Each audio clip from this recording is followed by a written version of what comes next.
Hello, আসসালামু আলাইকুম প্রিয় এইচএসসি 26 আমাদের একাডেমিক প্রোগ্রামের বাচ্চা লোক। আপনাদের সবাইকে ওয়েলকাম করছি আমাদের আজকের ক্লাসে তাপগতিবিদ্যার। আজকে হচ্ছে আমাদের সৃজনশীল সলভের ক্লাস।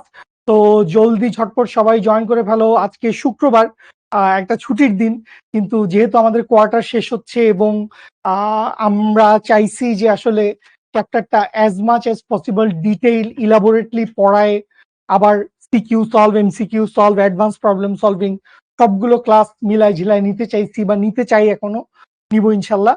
তো এই কারণে শুক্রবারেও ক্লাস করতে হচ্ছে আমাদেরকে। সুবর্ণা আক্তার, সঞ্জিদা রাফা, অনিক, এরপরে medical dreamer Sadikur Rahman, Susmita Ghosh, Sejuti Afrin. Quarter কবে শেষ হবে? কোয়ার্টার এই ইনশাল্লাহ 23-24 তারিখের মধ্যেই শেষ হবে ইনশাল্লাহ। মানে ডিসেম্বর মাসেই তো কোয়ার্টার শেষ হওয়ার কথা। তো 23-24-এর দিকেই বেশিরভাগ ক্লাস মোটামুটি প্যাক আপ হয়ে যাবে। ঠিক আছে। আহ চমৎকার। আমি এই ধরনের কমেন্ট খুব পছন্দ করি। আগের ক্লাসগুলা করি নাই, তাইলে এই ক্লাসটা কি বুঝবো, বা এই ক্লাসটা কি আমার করা উচিত? তোর আমার ধৈর্যের পরীক্ষা নিস না রে, প্লিজ। ঠিক আছে। আর এমনিতে আমার গলার অবস্থা খুব সুন্দর। ঠিক আছে, ভাঙাচোরা অবস্থা। আমি জানি না আপনারা কদ্দূর কেমন কি শুনতেছেন না শুনতেছেন। আহ নামাজের ব্রেক কয়টায়? আসরের নামাজের ওয়াক্ত কয়টায় হয়? দাঁড়া, 1 মিনিট একটু দেখে নেই। যদি নামাজের ব্রেক দিতে হয় তাহলে, ভাই আসরের নামাজের ওয়াক্ত কয়টায়? Thank you. লাভ ইউ মেহেদি।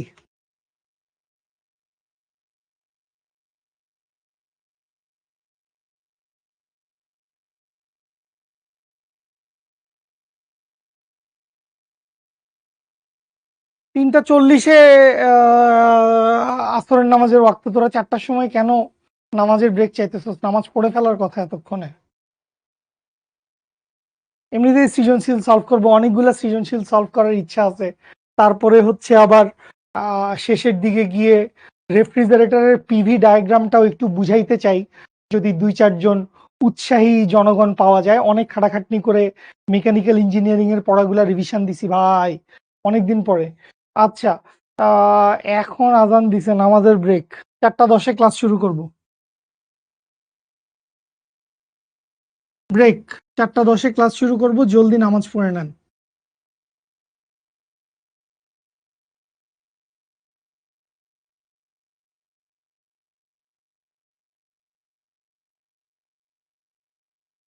4টা 10-এ এসে আর কোনো কথাবার্তা হবে না, ডিরেক্ট হচ্ছে প্রবলেম সলভিং এ ঢুকে যাব। আর ক্লাসটা একটু হালকা পাতলা লম্বা হইতে পারে। হ্যাঁ, লবঙ্গ খাইতে হবে, পকেটে আছে, বের করে খাচ্ছি। ওকে, যারা নামাজ পড়তে যাবেন যান। আর হচ্ছে মাগরিবের নামাজের ব্রেক একসাথে দিয়ে দেন। সাদিকুর রহমান, ওর কমেন্ট করার স্বাধীনতা হরণ করো তো। থাক, অনেক ইম্পর্টেন্ট ক্লাস। এই কোয়ার্টারের পরে কিছুদিন, হ্যাঁ 5-7 দিন ছুটি থাকবে। আমি আছি, আমার ব্রেক নাই। তো যারা নামাজ পড়তে যেতে চান চলে যান, কিছু পড়াচ্ছি না। বাট তাপগতিবিদ্যা রিলেটেড যদি কারো কোনো কথা, কোয়েশ্চেন, কোয়েরি, জিজ্ঞাসা থাকে বলতে পারেন। তাপগতিবিদ্যা রিলেটেড কোনো কথাবার্তা থাকলে বলতে পারেন। তাপগতিবিদ্যার ম্যাথ কে কেমন কদ্দূর করছেন আমি জানি না। অ্যাডভান্স প্রবলেম সলভিং এর ক্লাসে নতুন নতুন বেশ কয়েকটা প্রবলেম দেখাবো। তো সেখানে গ্রাফের কিছু ব্যাপার স্যাপার থাকবে। আজকে যেরকম আবার একদম সমষ্ট প্রক্রিয়ায় কৃত কাজ, রুদ্ধতাপীয় প্রক্রিয়ায় কৃত কাজ, এই সমস্ত জিনিসপত্রের একটা ব্যাপার স্যাপার থাকবে আর কি। হম। মোস্তাফিজুর রহমান, মায়ের খাবি তুই। আপনাকে এতবার জিজ্ঞেস করছি ভালো আছি, অ্যান্সার দেন না কেন? জি আলহামদুলিল্লাহ ভালো আছি। গলার অবস্থা একটু সঙ্গীন, এর বাইরে আল্লাহ আলহামদুলিল্লাহ ভালো রাখছে। হ্যাঁ, আসরের নামাজ পড়ে ফেলার কথা। সাদিকুর রহমান, তুই যদি আরেকবার ডিস্টার্ব করছিস তো কিন্তু পুরো ক্লাসে তোর বাক স্বাধীনতা হরণ করে নিব। কারো কোনো কথা, কোয়েশ্চেন, কোয়েরি, জিজ্ঞাসা নাই? কি একটা আজব কথা। দাঁড়াও দেখি একটা অঙ্ক দেই, কি করব।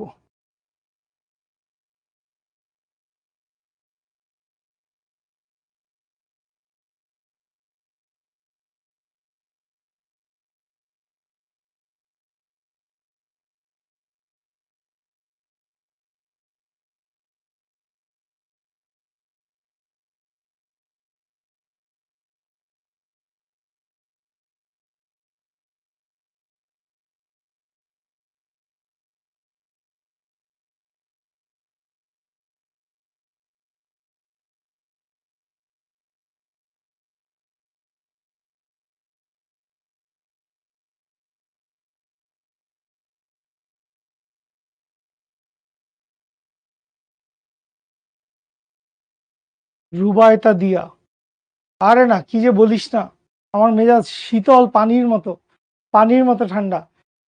আমি ভাবছি 4:30 ক্লাস, ভাগ্য ভালো। হ্যাঁ, 4:30 ক্লাস হলে কি ফিজিক্সে কিভাবে ভালো করা যায়। জ্ঞানের কথা দুইটা উপায় হইতে পারে।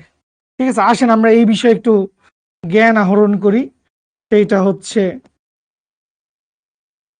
হাতের লেখারও যে সুন্দর অবস্থা। ফিজিক্সে কিভাবে ভালো করা যায়।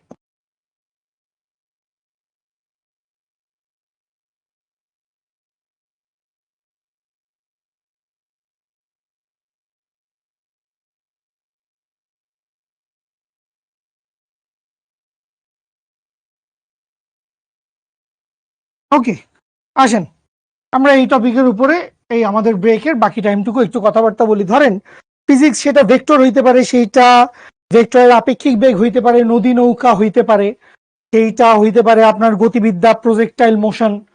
ঠিক আছে, পরন্ত বস্তু, নিক্ষিপ্ত বস্তু, যে কোনো কিছু হইতে পারে আদর্শ গ্যাস, যেখানে গ্যাসের আয়তন, তাপমাত্রা, গতিশক্তি এগুলা নিয়ে কথাবার্তা বলা হচ্ছে, হইতে পারে তাপগতিবিদ্যা। তো এই যে চ্যাপ্টারগুলো আমরা পড়তেছি, আপনারা আমাদের সাথে যদি ঠিকঠাক মতো পড়ে থাকেন তাইলে মোটামুটি 4-5টা চ্যাপ্টার পড়া হয়েছে। শুভ ভাইয়া নিউটনীয় বলবিদ্যাও পড়াইছেন।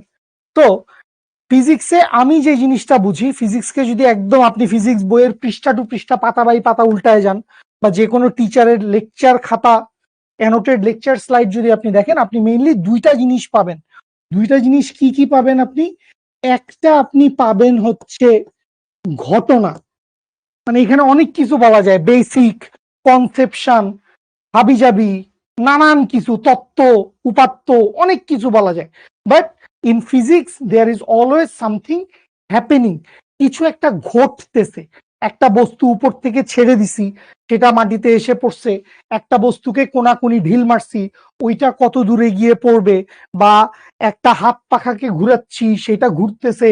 একটা বৃত্তাকার চাকতি, তাইলে সেটার জড়তার ভ্রামক কত। মানে যে কোনো একটা সিচুয়েশন দেওয়া থাকে, একটা ঘটনা বা একটা সিচুয়েশন দেওয়া থাকে। এখন কথা হচ্ছে এই ঘটনা বা সিচুয়েশন আপনি কিভাবে ফিল করতে পারবেন, রিলেট করতে পারবেন, ভালোভাবে বুঝবেন, এইটার উপায়টা হচ্ছে থিওরি।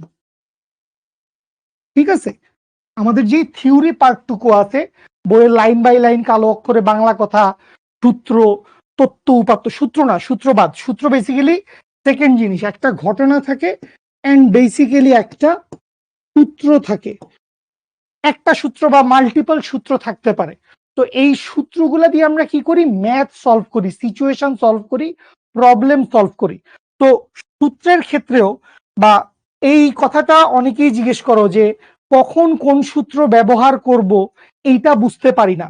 তো এই যে কখন কোন সূত্র ব্যবহার করবেন এটা বুঝতে না পারার জন্য আমার কথা হচ্ছে, আপনার দুইটা জিনিস কোয়েশ্চেনে দেওয়া থাকে। একটা হচ্ছে কিছু জিনিস দেওয়া আছে, কিছু জিনিস বের করতে হবে। কিছু জিনিস দেওয়া আছে আর কিছু জিনিস কি করতে হবে? বের করতে হবে। এবং এই যে মাঝখানে এদের যে ব্রিজ, এই ব্রিজটা কে ঘটাবে? এই ব্রিজটা ঘটাবে হচ্ছে ওই যে ঘটনার কথা বলতেছিলাম, ওই যে আপনার পেঁচ ধরার কথা বলতেছিলাম।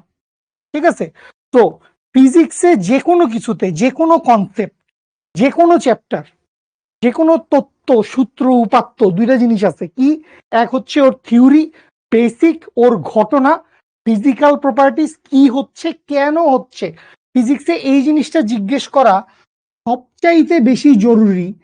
কেন হচ্ছে, মানে কিছু একটা হচ্ছে, তো কি হচ্ছে, কি হয়েছে ভাই, কি হয়েছে? এই কোয়েশ্চেনটা খুবই অবভিয়াস, কমন, আমরা সবাই জিজ্ঞেস করি, জানি, জানতে চাই। বাট ফিজিক্সে তোমার যেটা সবচেয়ে বেশি দরকার সেটা হচ্ছে কেন হচ্ছে, কারণটা বাইর করা, কি কারণে হচ্ছে। তো এই কারণটা বাইর করতে চেষ্টা করবেন এবং ঘটনা বুঝতে চেষ্টা করবেন, কি দেওয়া আছে, কি বাইর করতে হবে, তার মাঝখানে ব্রিজটা অ্যাপ্লাই করবেন। তো এইটুকু হচ্ছে একদম ভিউ, যদি আমি দূর থেকে তাকায় যদি বলি তাইলে এরকম।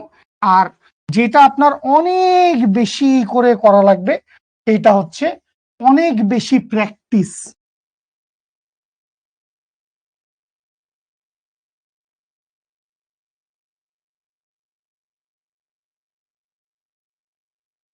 অনেক বেশি প্র্যাকটিস করা লাগবে। যত নতুন নতুন সৃজনশীল সলভ করবেন, যত নতুন নতুন সিচুয়েশন দেখবেন, যত ওই তো সিচুয়েশন ঘটনা, নতুন একটা সিচুয়েশন হয়েছে, কি জানি হয়েছে, 5 তলা বিল্ডিং থেকে মারছে 10 তলা বিল্ডিং এর ছাদে গিয়ে পড়ছে, আবার একবার 7 তলা থেকে মারছে নিচতলায় গিয়ে পড়ছে। মানে এই যে ডিফারেন্ট ডিফারেন্ট সিনারিও, ঘটনাগুলা বুঝতে পারা, ঠিক আছে?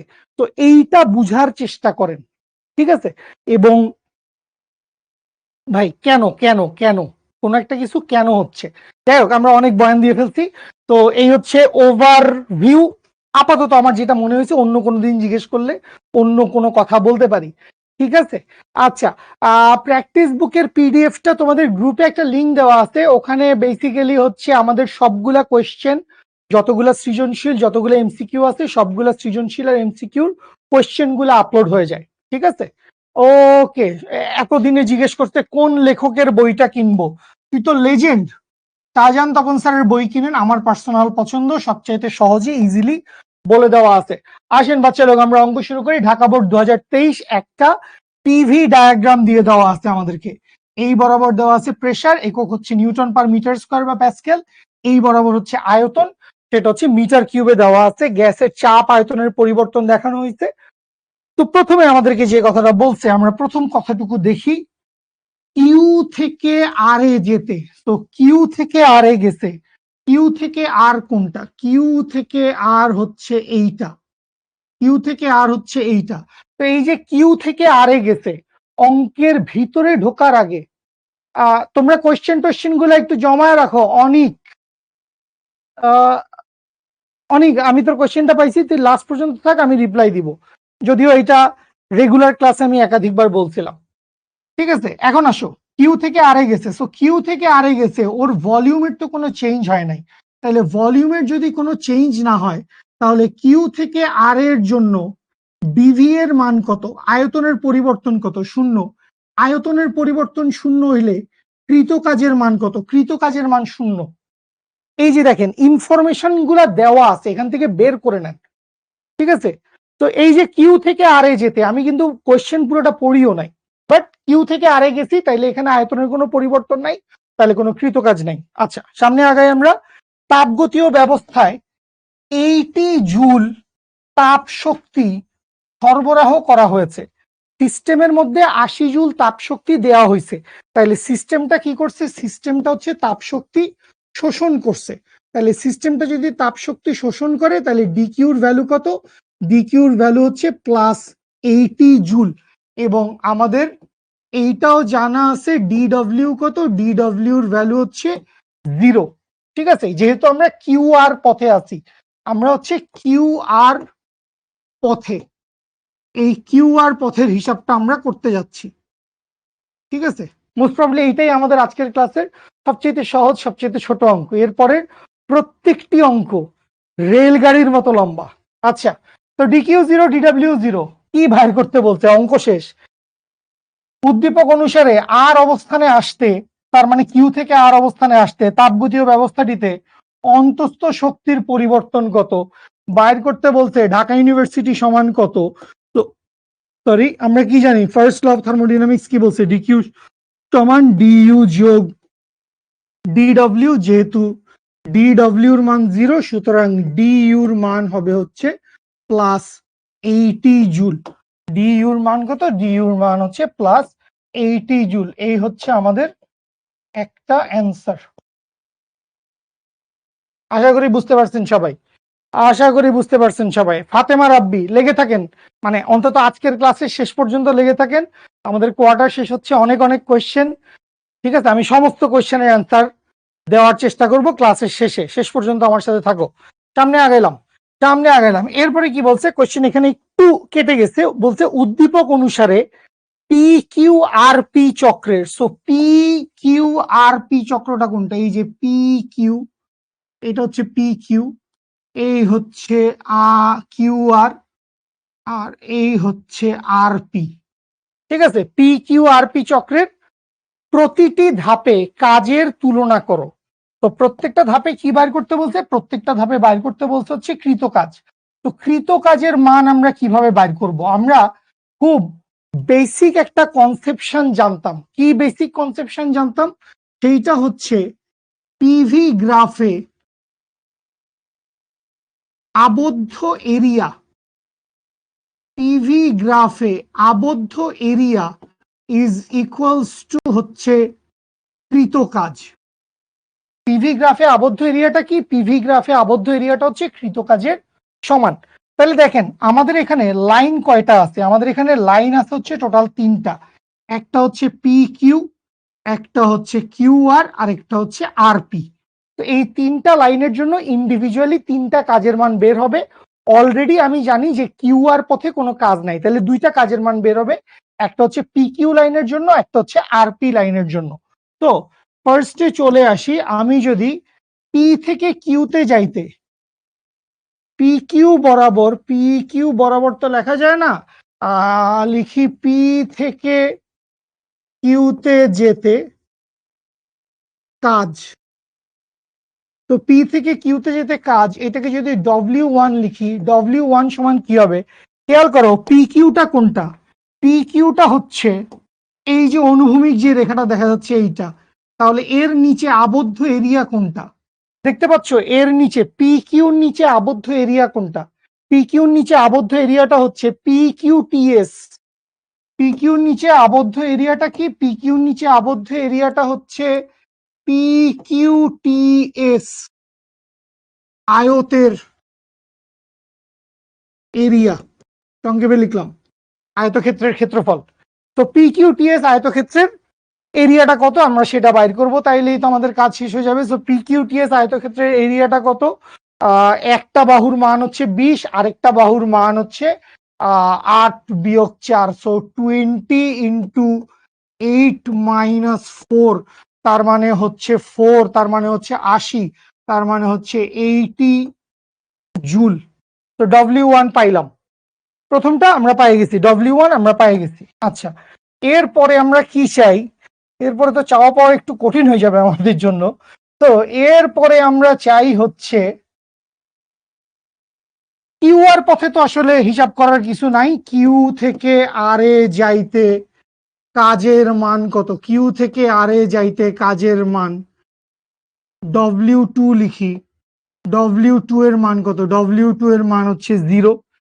ঠিক আছে, এবার চলে আসি হচ্ছে লাস্ট ধাপ। আর থেকে পিতে আসছে। তো আর থেকে পিতে আসতে কাজ, আর থেকে পিতে আসতে কাজ, নাম দিলাম W3। এই W3 সমান কি হবে? খেয়াল করো, একটু সবুজ কালার দিয়ে দেখাই। এই হচ্ছে লাইনটা আর থেকে পি, এই যে আনত তলে যে লাইনটা কাত হয়ে আছে এইটা। Good, very good. সে যদি অ্যান্সার করে ফেলছো, আর অনেকেই করে ফেলছেন। তো এইখান থেকে খেয়াল করেন, এইটা, এই হচ্ছে পুরা ক্ষেত্রফলটা। তো এই পুরা ক্ষেত্রফলটা কি? এই পুরা ক্ষেত্রফলটা হচ্ছে একটা ট্রাপিজিয়ামের ক্ষেত্রফল। তো ট্রাপিজিয়ামটা কি? ট্রাপিজিয়ামটা হচ্ছে পিএসটিআর, পিএসটিআর, ট্রাপিজিয়ামের এরিয়া, পিএসটিআর ট্রাপিজিয়ামের এরিয়া। আচ্ছা, তো এই পিএসটিআর এর ভ্যালু কি হবে? হাফ ইন্টু সমান্তরাল বাহুদ্বয়ের যোগফল।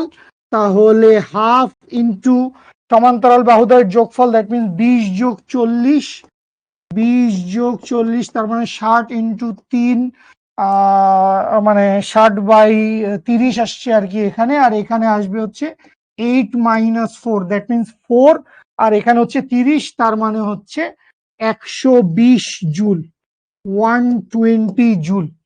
ঠিক আছে, প্রতিটি ধাপে কাজের তুলনা করো। প্রতিটি ধাপে কাজের তুলনা করতে বলছে। সো প্রতিটি ধাপে কাজের তুলনাটা যদি তুমি করতে চাও, যদি অ্যান্সার লিখতে চাও যে তুলনা করলাম, তুলনা করিয়া পাইলাম, ডুম বাগডুম করিলাম, তাহলে আমরা কি লিখতে পারবো? কোন লেভেলে কাজের মান সবচেয়ে বেশি? W3টা কোথায়? আর থেকে পি তে যাওয়ার জন্য।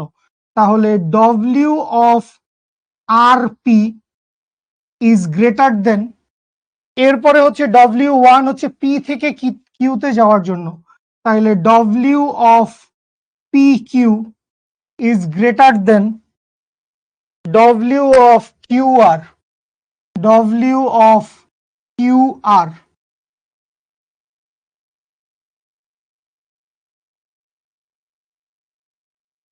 তো এই হচ্ছে আমরা 3 ধরনের কাজের তুলনা করে দিলাম, 3টা কাজের তুলনা করে দিলাম আমরা।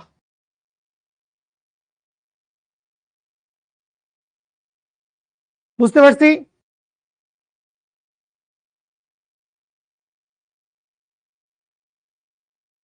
সমান্তরাল বাহু তো সমান্তরাল বাহু 4 আর 8 হবে। মোস্তাফিজুর রহমান, সমান্তরাল বাহু 4 আর 8 হবে। তুমি সঠিক বলেছো ভাইয়া, সমান্তরাল বাহু 4। ও সাদা কালি দিয়ে মানে সার্কাস্টিক হতে গিয়ে সার্কাস করে ফেলছি। সমান্তরাল বাহু 4 এবং 8 হবে। 4 কোন এক্সিসে? ভূমির সমান্তরাল ভি। 8 কোন এক্সিসে? ভূমির সমান্তরাল ভি। তো সমান্তরাল বাহু কেমনে হইলো? মনে পাইছিস সমান্তরাল বাহু? সেকেন্ড লাস্ট লাইন, এইটা এটা হচ্ছে ট্রাপিজিয়ামের ক্ষেত্রফলের সূত্র। ট্রাপিজিয়ামের ক্ষেত্রফল হচ্ছে হাফ ইন্টু সমান্তরাল বাহুদ্বয়ের যোগফল ইন্টু উচ্চতা।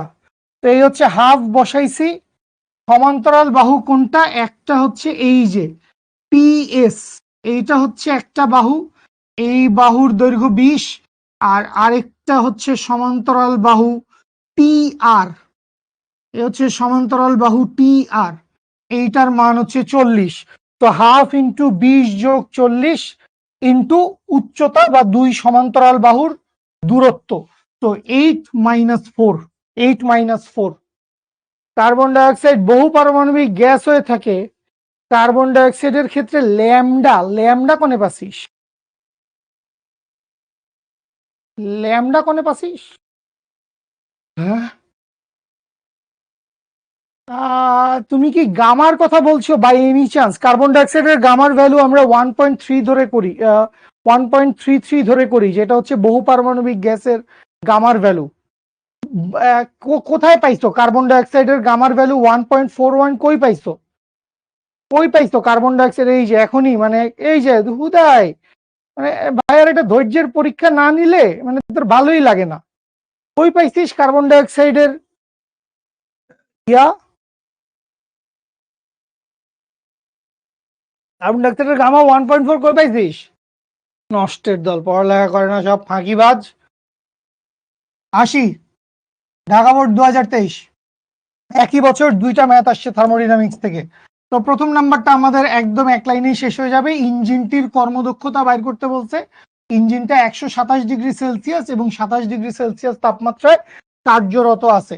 তাহলে গ নাম্বারের শুরুতেই বাংলা কথা বাদ দিয়ে আমি লিখতে পারবো T1 উৎসের তাপমাত্রা 127 + 273, তার মানে কত হয় রে? 300-400 না রে, 400 কেলভিন।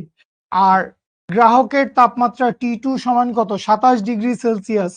তো 27 + 273 কেলভিন সমান হচ্ছে 300 কেলভিন। বাইর করতে বলছে এফিসিয়েন্সি।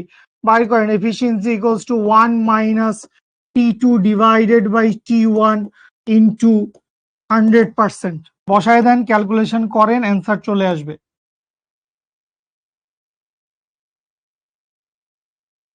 গাইডে এবং সেলুসারের বইয়ে গামার মান ত্রিভুজ আয়ত ধরেও করা যাইতো। হ্যাঁ, ত্রিভুজ আয়ত ধরে করা যাইতো, তখন 2টা ক্ষেত্রফল বাইর করতে হইতো। আমি একটা দিয়ে কাজ সারছি। I am brilliant.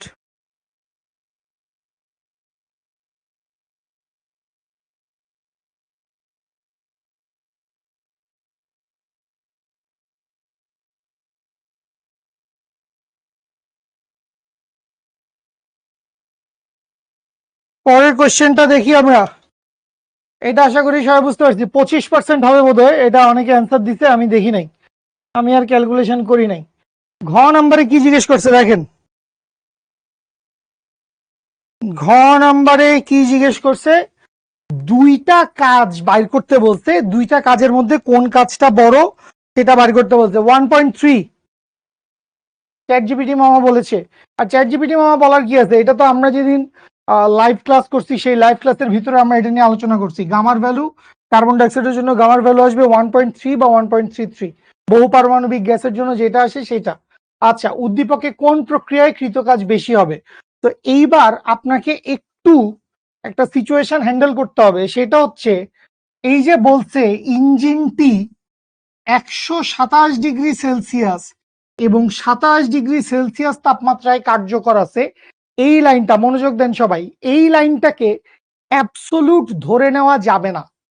মানে এই লাইনে সব কথা বলে দেওয়া আছে। এই লাইনটা বেসিক্যালি দেওয়া ছিল, এটা আমাদের গ নাম্বার সলভ করার ইনফরমেশন, বুঝতে পারছিস? তো ইনফরমেশনটা একটু আলাদা করতে পারতে হবে। তো কাহিনী হচ্ছে যে তোমাকে ঘ নাম্বারে 56 গ্রাম নাইট্রোজেন দেওয়া আছে, খুব ভালো কথা।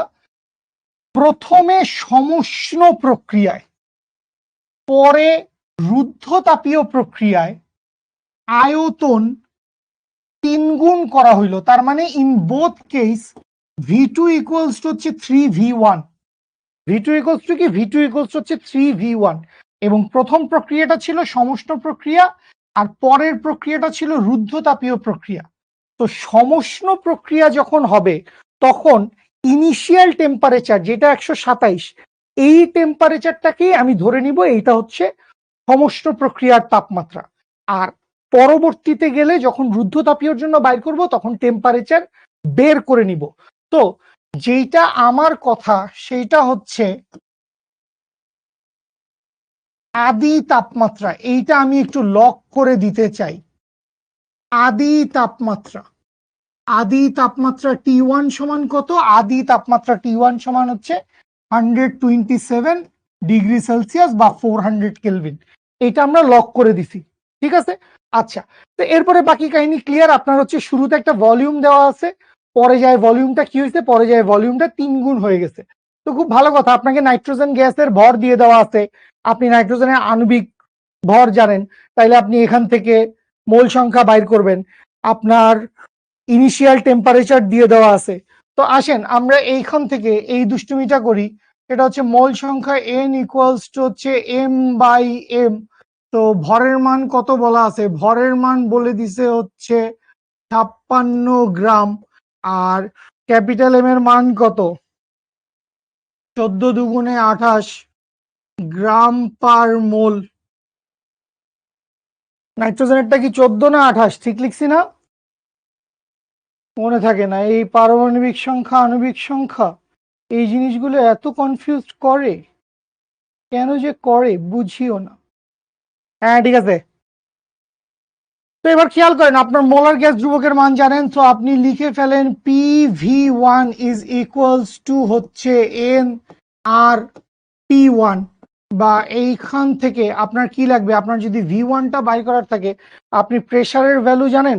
প্রেসারের ভ্যালু আপনি জানেন না, আপনার এটা দরকার নাই। PV ইকুয়ালস টু nRT1 দরকার নাই। তো মোল সংখ্যার মান আমরা জেনে গেছি। তো মোল সংখ্যার মান জেনে গেলে সমুষ্ণ প্রক্রিয়ার হিসাবটা করে ফেলি। সমুষ্ণ প্রক্রিয়ায়, ও টেম্পারেচার তো জানা লাগবে। সমুষ্ণ প্রক্রিয়ায় টেম্পারেচারের মান nRT, ও nRT তো আছে, তাহলে W অফ আইসোথার্মাল সমান সমান সবকিছুর মান তুমি জানো। সমুষ্ণ প্রক্রিয়ায় কৃতকাজের সূত্র কি? সূত্র মুখস্থ রাখতে হবে। nRT বা T1 একই কথা, nRT1 ln V2 divided by V1। সবকিছুর মান বসায় দিলে কাজের মান চলে আসবে 2 ইন্টু 8.314 ইন্টু 400 ইন্টু ln3। তো এইখান থেকে আমরা কি পাইলাম? এইখান থেকে আমরা সমস্ত প্রক্রিয়ায় কৃতকাজের মান পেয়ে গেছি। ডব্লিউ অফ আইসোথার্মাল দেয়াল, দেয়াই তো আছে আণবিক ভর। ও হ্যাঁ, দেওয়াই তো আছে আণবিক ভর, চোখ থাকিতে অন্ধ। T1 400 কেলভিন কিভাবে? 127 দেওয়া আছে না, ওইটার সাথে 273 যোগ করছি। ইস্যু আল্লাহ, লক্ষ্মী বাবুরা, বুঝছো? প্রথমে লিখলেই পারতাম। এখানে দুই প্রক্রিয়ায় আয়তন 3 গুণ করা হয়েছে, রুদ্ধতাপীয় প্রক্রিয়ায় উভয় প্রক্রিয়ায় আয়তন 3 গুণ করা হয়েছে। প্রথমে সমষ্ণ প্রক্রিয়ায় ও পরে রুদ্ধতাপীয় প্রক্রিয়ায় আয়তন 3 গুণ করা হয়। তার মানে ফার্স্টে সমষ্ণ প্রক্রিয়ায় আয়তন 3 গুণ করছে, এরপরে রুদ্ধতাপীয় প্রক্রিয়ায় আয়তন 3 গুণ করছে। বুঝতে পারছেন? আচ্ছা, তো সমষ্ণ প্রক্রিয়ার কাজ আমাদের এখান থেকে ডান হয়ে গেছে। এবার আমরা কি চাই? এবার আমরা হচ্ছে রুদ্ধতাপীয় প্রক্রিয়ার জন্য হিসাব নিকাশটা কি হয় সেইটা করতে চাই। তো আচ্ছা, ওইটা না রাখলেও চলতে, সমস্যা নাই। তো আমরা কতদূর করছিলাম? আমরা এইটুক পর্যন্ত করছিলাম। তাইলে এখন আমরা কোথায় চলে আসবো? এখন আমরা চলে আসবো, কি করলাম,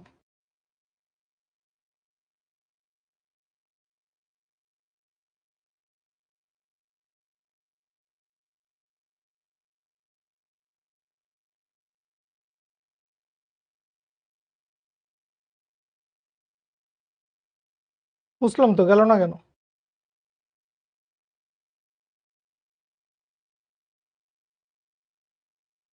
এখন রুদ্ধতাপীয় প্রক্রিয়ায় দেখো, রুদ্ধতাপীয় প্রক্রিয়ায় কৃত কাজের সূত্র কি? ডব্লিউ অফ অ্যাডিয়াবেটিক সমান সমান হচ্ছে N R divided by 1 minus gamma into T2 minus T1। এই যে T2 টা আছে, এই T2 is not equals to 27 degree Celsius plus 273 সমান সমান 300 কেলভিন। এইটা ধরলে অঙ্ক ভুল হবে। T2 এর মান কি হবে না? T2 এর মান আমরা এই 300 কেলভিন ধরতে পারবো না। তো চলে আসি হচ্ছে রুদ্ধতাপীয় প্রক্রিয়ার কাছে। তো রুদ্ধতাপীয় প্রক্রিয়ার কাছে আসলে আমি কি করব? আমি তো জানি যে V2 সমান 3V1, তাইলে T1 V1 to the power gamma minus 1 is equals to T2 V2 to the power gamma minus 1। যেহেতু নাইট্রোজেন গ্যাস বলে দিছে, তাইলে গামার ভ্যালু হবে 1.4। আচ্ছা, তাহলে এইখান থেকে আমরা কি করব? আমরা হচ্ছে T2 এর মান চাই।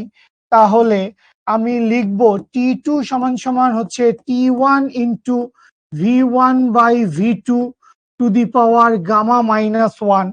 T1 এর মান হচ্ছে 400 kelvin into 1/3 into 1. To the power 1.4 minus 1। তো মুছে দিলাম, সূত্রটা লেখাই লাগবে একটু পরে আবার। তো এইখান থেকে ক্যালকুলেশন করলে এইটাকে T2 না দিয়ে T2 প্রাইমও নাম দিতে পারো চাইলে। তো এইখান থেকে ক্যালকুলেশন করলে T2 প্রাইম সমান সামথিং পেয়ে যাবা। T2 প্রাইম পেয়ে গেছো, তাহলে অ্যাডায়াবেটিক প্রসেসে কৃত কাজ সমান কি হবে? N R divided by 1 minus gamma into T2 prime minus T1। সবকিছুর মান বসায় দেন, ক্যালকুলেশন করেন, অ্যান্সার আসবে। বুঝতে পারছেন? জলদি রিপ্লাই করেন, সামনে আগাবো। মান বাইর করি নাই। সেজুতি আফরিন, মোস্তাফিজুর রহমান, T2 300 হবে না, কারণ ওইটা ওই ইনফরমেশন দেওয়া ছিল হচ্ছে গ নাম্বার অঙ্ক সলভের জন্য। তোমার যখন ভলিউমটা ফিক্সড, ব্যাপারটা তুমি দেখো, মানে যেহেতু তোমাকে বলছে কোন প্রক্রিয়ায়, তার মানে প্রক্রিয়া কয়টা? প্রক্রিয়া হচ্ছে দুইটা, একটা হচ্ছে সমষ্ণ প্রক্রিয়া, আরেকটা হচ্ছে রুদ্ধতাপীয় প্রক্রিয়া। দুই প্রক্রিয়ার মধ্যে কমন কি? দুই প্রক্রিয়ার মধ্যে কমন শুধু এইটা, এইটা কমন, যে V2 সমান 3V1। তো V2 সমান 3V1 হবে, অন্য কোনো কিছু আর একই থাকবে না, চেঞ্জ হবে। ঠিক আছে?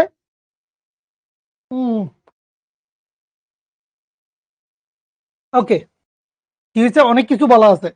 তাপগতীয় ব্যবস্থায় 14 গ্রাম নাইট্রোজেন গ্যাস 30 ডিগ্রি সেলসিয়াস তাপমাত্রায় এক বায়ুমণ্ডলীয় চাপে রক্ষিত আছে। স্থির চাপে তাপ শক্তি সরবরাহ করা হলে তাপমাত্রা 35 ডিগ্রি সেলসিয়াস হয়। কিরে, কি গেঞ্জামের কথা বলছে! এই যে দেখ, পরবর্তীতে এই লাইনের সিগনিফিকেন্স অনেক, এই লাইনটা প্রচন্ড সিগনিফিকেন্ট। পরবর্তীতে উপরোক্ত প্রক্রিয়াটি সমষ্ণ প্রক্রিয়ায় একই আদি অবস্থান হতে একই আয়তনের পরিবর্তন করে। কথাটা ধরতে হবে।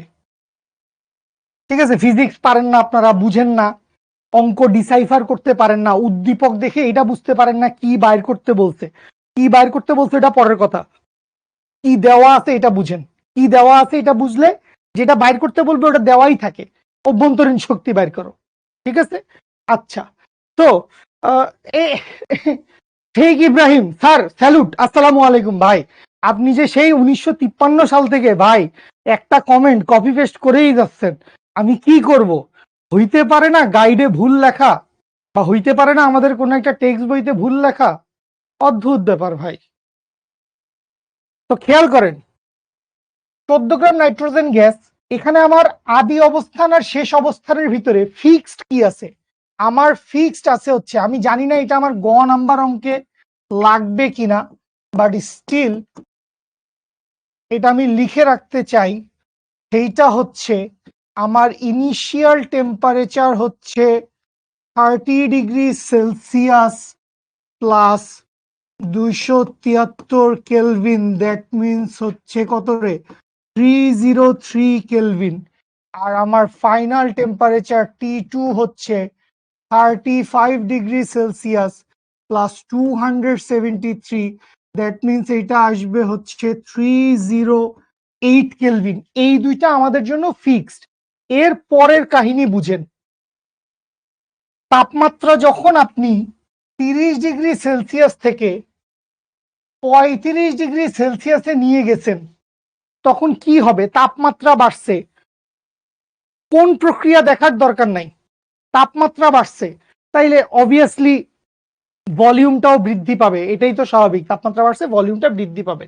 তো এই যে ভলিউমটা বৃদ্ধি পাইছে, এইটাই তোমাকে মেনশন করছে একই আদি অবস্থান হতে একই আয়তনের পরিবর্তন করে।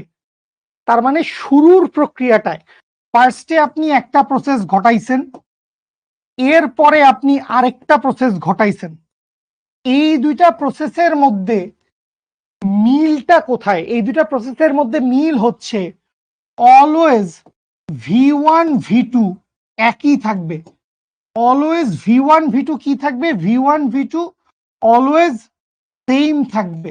এটা লিখে নাও, এই কথাটা লিখে নাও, এটা আমি মুছে দিব, আমার স্লাইডে রাখার দরকার নাই। এই কথাটা লিখে নাও, খুব সুন্দর করে খাতায় লিখে নাও। কি বলছে আপনাকে? এইটা বুঝেন, একটি তাপগতীয় ব্যবস্থায় 14 গ্রাম নাইট্রোজেন দেওয়া আছে, 30°C তাপমাত্রায় 1 বায়ুমণ্ডলীয় চাপে রক্ষিত আছে। তাইলে এখন কথা হচ্ছে প্রথম প্রক্রিয়াটা কোনটা? এই যে আপনি প্রথমে একটা প্রসেস ঘটাইলেন, 1 নাম্বার নাম দিলেন, এই প্রসেসটা কোন ধরনের প্রসেস? এই প্রসেসটা দেখো বলা আছে স্থির চাপে তাপ শক্তি সরবরাহ করা হলে তাপমাত্রা 35°C হয়। তাহলে প্রথম যেই সিস্টেম, সেই সিস্টেমটা হচ্ছে স্থির চাপ, এই হচ্ছে প্রথম সিস্টেম। আর 2 নাম্বার সিস্টেমটা আসলে সহজ বাংলায় বলেই দিছে সমষ্ণ প্রক্রিয়া। তাইলে 2 নাম্বার সিস্টেমটা হচ্ছে সমষ্ণ প্রক্রিয়া। তো এই দুই প্রক্রিয়ার ক্ষেত্রে টেম্পারেচার দুইটা ফিক্স, সমষ্ণ প্রক্রিয়ার ক্ষেত্রে তো আর টেম্পারেচার চেঞ্জ হবে না, টেম্পারেচার একটাই থাকবে। আর স্থির চাপের ক্ষেত্রে টেম্পারেচার দুইটা পাল্টায় যাচ্ছে। তো দুইটা কেস ঘটছে, দুইটা কেসের জন্য আয়তন একই হবে। সমচাপের জন্য আয়তনের যা পরিবর্তন হবে, সমষ্ণর জন্য আয়তনের একই পরিবর্তন হবে। বলেন বুঝতে পারছেন কিনা? বুঝতে পারলে অঙ্ক করতে গেলে 2-3 মিনিট লাগবে। অঙ্ক বুঝছেন কিনা এটা আমারে বলেন প্লিজ। বাচ্চা লোক,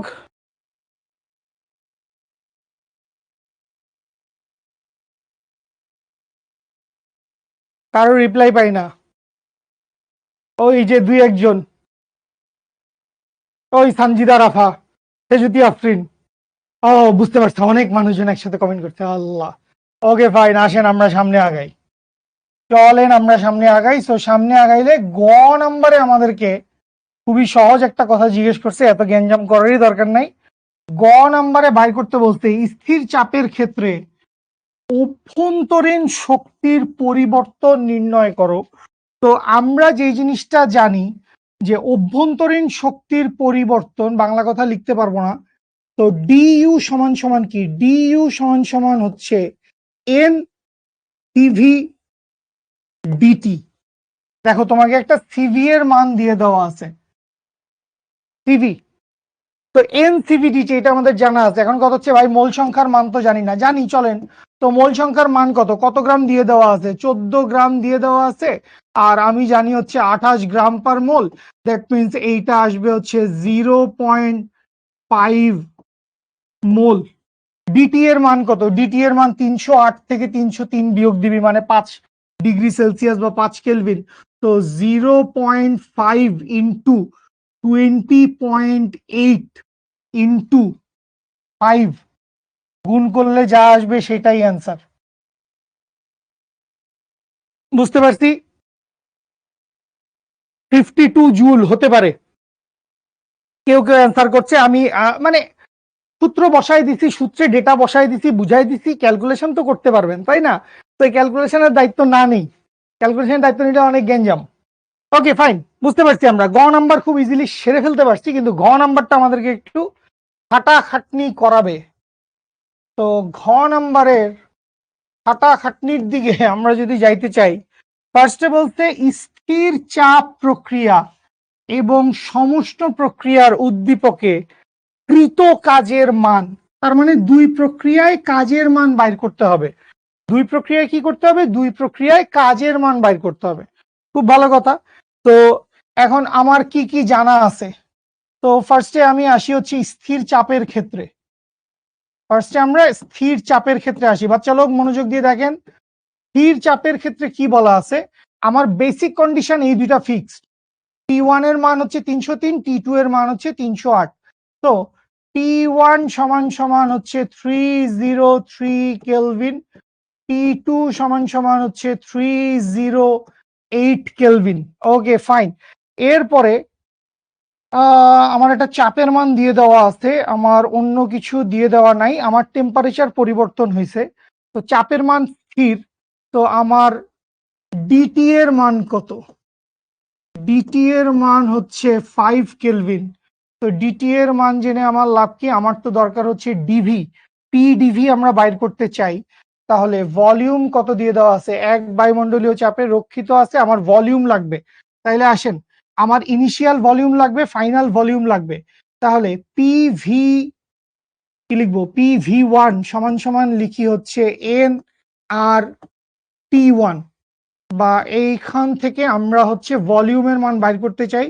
তাহলে ভি ওয়ান সমান সমান হচ্ছে N R T one divided by হচ্ছে পি।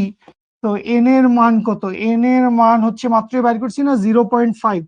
0.5 ইন্টু প্রেশার কোথায় লিখবো আমরা, আচ্ছা আর এর মান, তো আর এর মান 8.314 যদি লিখি, 8.31 যদি লিখি, আর টেম্পারেচার যদি লিখি হচ্ছে কত, টেম্পারেচার তো হচ্ছে 303 কেলভিন, ডিভাইডেড বাই পি এর মান কোথায় লিখতে হবে, এক বায়ুমণ্ডলীয় চাপ দিয়ে দেওয়া আছে, তো এটাকে প্যাসকেলে লিখবো 101,325 প্যাসকেল। আশা করি বুঝতে পারছেন এটা। এক অ্যাটমসফিয়ারিক প্রেসার সমান হচ্ছে 101,325 প্যাসকেল। তো এইখান থেকে আমরা কি পাবো, এইখান থেকে আমরা হচ্ছে V1 ইকুয়ালস টু সামথিং পায়ে যাব, V1 এর মান পায়ে যাব। বুঝতে পারছি, ডিটি 5 কে বুঝি নাই, আরে ডিটি লাগতেছে না, আরে বাবু 308 থেকে 303 বিয়োগ করছি, তাপমাত্রার পার্থক্য, তাপমাত্রার পার্থক্য বাবু, এমন আহামরি কিছু না, ডিটি তাপমাত্রার পার্থক্য।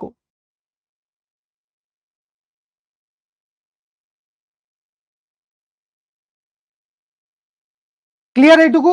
আচ্ছা, তো এইটুকু যদি ক্লিয়ার হয়ে যায় তাইলে এখন তোমার, এখনো আমরা স্থির চাপ প্রক্রিয়ায় আছি।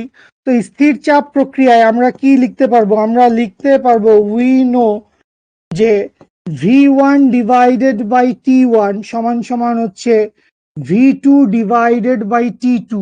তাইলে এখান থেকে ভি ওয়ান এর মান জানেন, ভি টু এর মান ভি টু এর মান বাইর করবেন, তাইলে এখান থেকে ভি টু এর মান চলে আসবে, এইখান থেকে V2 এর মান চলে আসবে। বলেন বুঝছেন কিনা, জলদি বলেন বুঝতে পারছেন কিনা, দেখি আমি এইটুকুকে একটু সাইজ করার একটা চেষ্টা করি। V2 এর মান চাইলে বের করে ফেলতে পারেন, আপনারা ক্যালকুলেশন করতে করতে আগাইতে পারেন, কোনো সমস্যা নাই।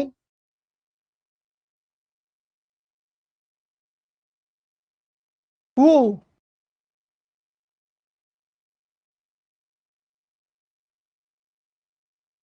তো V2 এর মান যদি আপনার জানা হয়ে যায়, করতে পারবো না, V2 এর মান বার করছেন, বুঝতে পারছেন? জোশ। সামনে আগাই আমরা, সামনে যদি আমরা আগাই,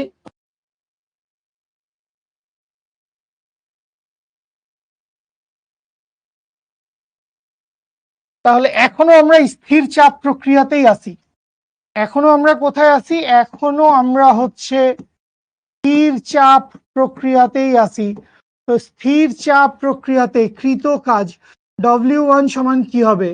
P into D V, P into D V আসবে, বুঝতে পারছেন? তো এখান থেকে প্রেসারের মান বসাই দিবেন, ভলিউমের মান বসাই দিবেন। ভলিউমটা কোন এককে আসবে? আমার প্রথম ভলিউমটা কোন এককে আসছিল? এটা খুব ইম্পর্টেন্ট, এইটা খুব ইম্পর্টেন্ট। আমার ভলিউমটা এইখানে আসছে বেসিক্যালি মিটার কিউব এককে, তাইলে এই ভলিউমটাও আসছে মিটার কিউব এককে। ভলিউমগুলো আসতেছে মিটার কিউব এককে। কেমনে বুঝছি? কোনো জায়গায় কিছু বসাই নাই। আর এর মান কোথায় বসাইছি? জুল পার মোল কেলভিন। আর নিচে কি বসাইছি? 101.325 প্যাসকেল, তার মানে নিউটন পার মিটার স্কোয়ার। ঠিক আছে, আচ্ছা। তো এখান থেকে আপনি পি এর মান কি লিখবেন? এক অ্যাটমসফিয়ারিক প্রেসার লিখলে হবে না, 101.325 ইন্টু V2 মাইনাস V1 করলে এখান থেকে কাজের মান চলে আসবে, কাজের মান বের হয়ে যাবে, কাজের মান বের হয়ে যাবে। ভি সেম হবে না, ভি সেম কেন হবে? ভি সেম মানে কোন ভি সেম? আমরা তো ডিভি লিখছি স্যার। আয়নারাম, আয়নারাম ত্রিপুরা, ভি সেম কেন হবে?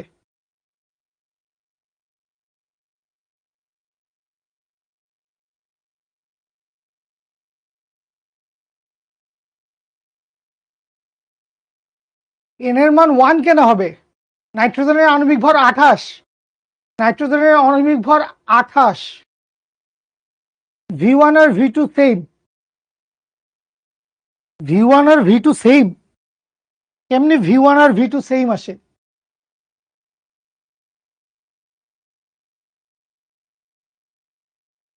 কেন V1 V2 দুইটার মান সেম আসবে? আপনার P1 এর মান হচ্ছে 303, P2 এর মান হচ্ছে 308। V1 V2 তোরা এখন ক্যালকুলেশন করতে আমাকে বাধ্য করতে যাচ্ছস?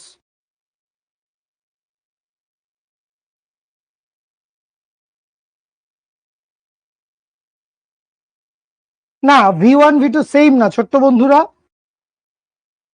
আমাকে ট্র্যাপে ফেলার চেষ্টা করো না। 0.12425 0.1263, যদি আমার খুব বেশি ভুল না হয়ে থাকে, V1 এর মান হচ্ছে 0.0124, কত রে এরপরে 25 মিটার কিউব। আর V2 এর মানটা আসে হচ্ছে 0.01263, 0.01263 মিটার কিউব। পার্থক্য আছে, সেটা খুব সামান্য, বাট দুইটা সেম না, দুইটা সেম না। ঠিক আছে, আন্দাজে সেম সেম, V1 V2 একই, আন্দাজে নাচানাচি, দুষ্টের দল সব। তো এখান থেকে ক্যালকুলেশন করলে স্থির চাপে কাজের মান বের হয়ে যাবে। অঙ্ক শেষ হয় নাই তো স্যার, আপনাদের কি মনে হচ্ছে অঙ্ক শেষ হয়ে গেছে? বাকি আছে এখনো। এবার আসেন হচ্ছে সমষ্ণ প্রক্রিয়ায়। তো সমষ্ণ প্রক্রিয়ায় আপনার জন্য জীবন অনেক বেশি সুন্দর, কারণ আপনি সরাসরি লিখতে পারবেন W of isothermal equals to nRT1 into ln V2 divided by V1। সবকিছুর মান আপনার জানা আছে, এন এর মান জানেন, আর এর মান জানেন, T1 এর মান জানেন, V2 V1 সব জানা আছে। বসায় দেন, ক্যালকুলেশন করেন, অ্যান্সার চলে আসবে।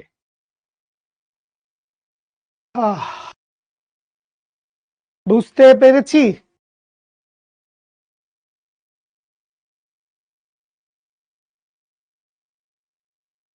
জলদি ঝটপট অ্যান্সার দিয়েন।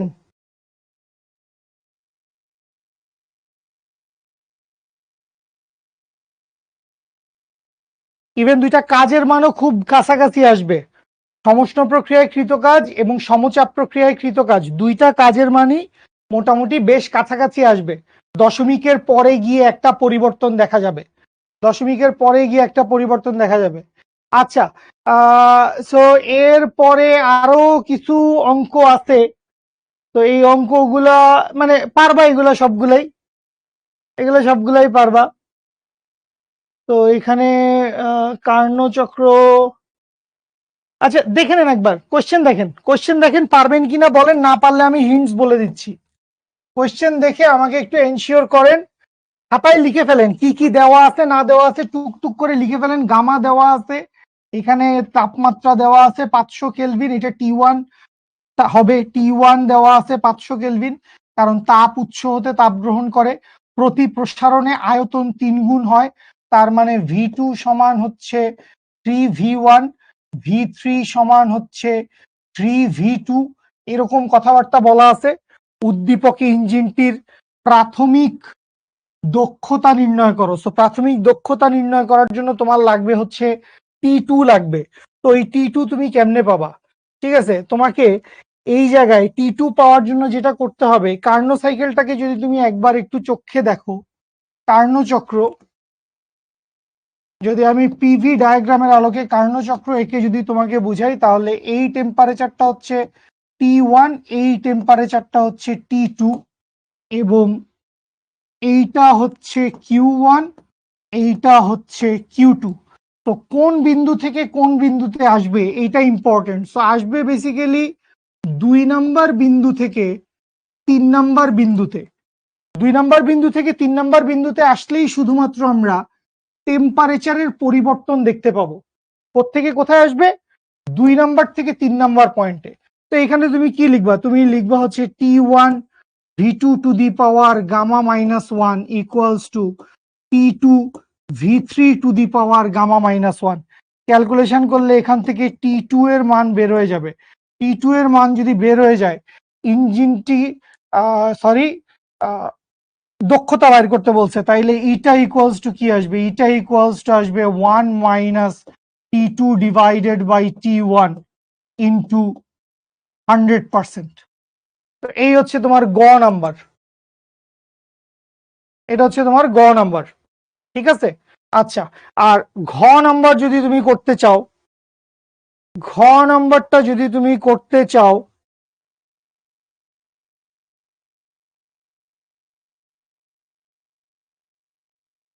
ঘ নম্বরের কোশ্চেনে কি বলতে, খুব বেশি কঠিন কিছু বলে নাই, সহজ, এটাও করায় বলে দিচ্ছি। সহজ একদম, এক লাইনে একবার বললেই বুঝে ফেলবেন। ইঞ্জিনের দক্ষতা কি করতে হবে, 60% করতে হলে কি কি ব্যবস্থা নিতে হবে। সো দুইটা ব্যবস্থা নেওয়া যায়, একটা হচ্ছে T2 ডিক্রিজ করা যায়, আরেকটা হচ্ছে T1 ইনক্রিজ করা যায়। তো এই দুইটা কেসের জন্য তুমি দুইটা পরিবর্তিত তাপমাত্রা বের করবা, T2 প্রাইমের মান বের করবা এবং T1 প্রাইমের মান বের করবা। কেন, মানে কিভাবে? এফিসিয়েন্সি 60% ধরে, এফিসিয়েন্সি 60% ধরে তুমি হচ্ছে এই দুইটা আইটেমের মান বাইর করবা, যে T2 প্রাইম কত, মানে গ্রাহকের নতুন তাপমাত্রা কত আর উৎসের নতুন তাপমাত্রা কত। দ্বিপারমাণবিক বলে দিছে, হ্যাঁ। সো দ্বিপারমাণবিক বলে দিলে, হ্যাঁ দ্বিপারমাণবিক বলে দিছে, তাহলে গামার ভ্যালু 1.4। বুঝলাম না ও কেন বললো, আমি কি গামার ভ্যালু অন্য কিছু বলছি? আমি কি গামার ভ্যালু অন্য কিছু বলছি? এলএন মানে কি? এলএনটা হচ্ছে লগ ই বেজ একটা ফাংশন। আপনারা ম্যাথে হয়তো লগারিদম দেখে অভ্যস্ত, লগ। তো লগ হচ্ছে 10 বেজ একটা ফাংশন, আর এলএনটা হচ্ছে লগ ই বেজ একটা ফাংশন, লগ ই ই লগ ই বেজ ফাংশনকে আমরা এলএন বলে থাকি। ইন্টিগ্রেশন করলে এরকম এলএন টেলএন চলে আসে আর কি। ঠিক আছে, ওকে। এবার একটু আমাকে বলেন, আমাকে ক্লাসে কোন একজন স্টুডেন্ট, আজকের ক্লাসে না গত দিনের ক্লাসে, মোস্ট প্রবলি একটা ছেলেই বোধহয়, সে বেশ বারবার আমাকে পোক করতেছিল, হ্যামার করতেছিল যে ভাই কি হয়েছে, রেফ্রিজারেটরের ক্ষেত্রে পিভি ডায়াগ্রামটা, রেফ্রিজারেটরের ক্ষেত্রে ওটাকে তো আর কার্ণচক্র বলা যাবে না, সেটা যদি আমি বলে থাকি আমি ভুল বলছি বা ঠিক বলি নাই। আর কথা হচ্ছে যে রেফ্রিজারেটরের ক্ষেত্রে আমরা পিভি ডায়াগ্রাম বলতে পারি। তো রেফ্রিজারেটরের পিভি ডায়াগ্রামটা মানে আমরা কার্ণচক্রের পিভি ডায়াগ্রাম যেভাবে দেখে ফেলছি, ঠিক আছে, এই যে কার্ণচক্রের পিভি ডায়াগ্রাম, এখানে দুইটা সমষ্ণ রেখা আছে, এখানে দুইটা রুদ্ধতাপীয় রেখা আছে, 10-15 মিনিট লাগতে পারে, ঠিক আছে, দুইটা সমষ্ণ রেখা আছে, দুইটা রুদ্ধতাপীয় রেখা আছে, কার্ণচক্র একদম হেট, এটা নিয়ে আমার কোনো গ্যাঞ্জাম নাই। কিন্তু রেফ্রিজারেটরের চক্রটা এতটা সেট না, ঠিক আছে, রেফ্রিজারেটরের চক্রের ভিতরে নানান রকম গ্যাঞ্জাম আছে, নানান ব্যাপার স্যাপার আছে। তো যদি আপনারা বুঝতে চান, এবং মানে আমি ওই ছেলেটাকে পাই নাই, ওই ছেলেটাকে, এটা কি হ্যাপি বার্থডে কেন উইশ করতেছে? আজকে আমার বার্থডে না, কোথায় পাইছেন? তারপর ও আমার ক্লাস 5:30 পর্যন্ত। আসো আরেকটা অঙ্ক করি, পিভি ডায়াগ্রাম পরে হবে।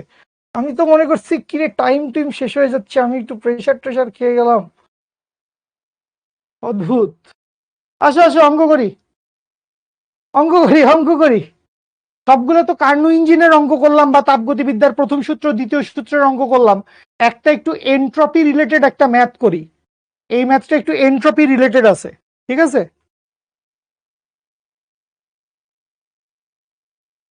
তো এনট্রপি রিলেটেড এই ম্যাথটা আমরা একটু করি, এরপরে যদি আপনাদের ইচ্ছা থাকে, তেল থাকে, তাহলে আমরা রেফ্রিজারেটরের চক্রটা বুঝতে যাইতে পারি। ওকে, কি বলছে? 0°C তাপমাত্রার 0.07 কেজি বরফকে নির্দিষ্ট উচ্চতা থেকে ফেলে দেওয়া হলো, এতে বিভব শক্তির 55% তাপে রূপান্তরিত হলো। তাহলে দেখ এই যে কত সুন্দর, মানে অঙ্কে লাইন বাই লাইন তোকে এত ইনফরমেশন দেওয়া আছে, তুই কেন পারস না আমি এটাই বুঝলাম না। তোকে ইনিশিয়াল একটা টেম্পারেচার দেওয়া আছে, বা টেম্পারেচার দেওয়া আছে 0°C, দ্যাট মিনস এইটা হচ্ছে 273 কেলভিন। খুব ভালো কথা। বরফ খণ্ডের ভর দিয়ে দেওয়া আছে 0.07 কেজি। আরো সুন্দর কথা, নির্দিষ্ট উচ্চতা থেকে ফেলে দেওয়া হলো, তো তোকে সেই উচ্চতার মান বের করতে হবে, এবং তোকে এত সুন্দর করে বলে দিছে যে 55% তাপে রূপান্তরিত হয়, তাহলে কিউ সমান সমান হচ্ছে 55% অফ পটেনশিয়াল এনার্জি। তা এখানে কিউটা কিরকম কিউ হবে, তোমাকে যেহেতু বলছে সমস্ত বরফকে গলিয়ে দিল, তাইলে 0°C তাপমাত্রার বরফ ছিল, 0°C তাপমাত্রার বরফ ছিল, সেটা 0°C তাপমাত্রার পানিতে পরিণত হয়েছে। তাপমাত্রার কোনো পরিবর্তন হয় নাই, তাপমাত্রার কোনো পরিবর্তন হয় নাই, পরিবর্তন হয়েছে কি পদার্থের অবস্থার। তাহলে অবস্থার পরিবর্তন হয় কার কারণে? লেটেন্ট হিট, সুপ্ত তাপ। তাহলে MLF সমান সমান হচ্ছে 0.55 ইন্টু mgh। যেহেতু তোমাকে বলে দিছে সমস্ত বরফকে গলায় দিছে, তাহলে দুইটা এম সেম, এম আর এম কাটা, সবকিছুর মান জানেন। এলএফ এর মান হচ্ছে 336,000, জি এর মান তো তোর ছোট ভাইও জানে, এখান থেকে ক্যালকুলেশন করলে এইচ এর মান বের হয়ে যাবে, ক্যালকুলেশন করলে এইচ এর মান বের হয়ে যাবে। বুঝতে পারছি?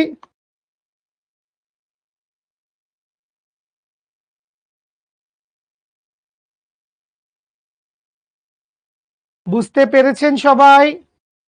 অ্যান্সার জানি না, অ্যান্সার জানি না, অ্যান্সার মিলানোর দায়িত্বে আমি নাই।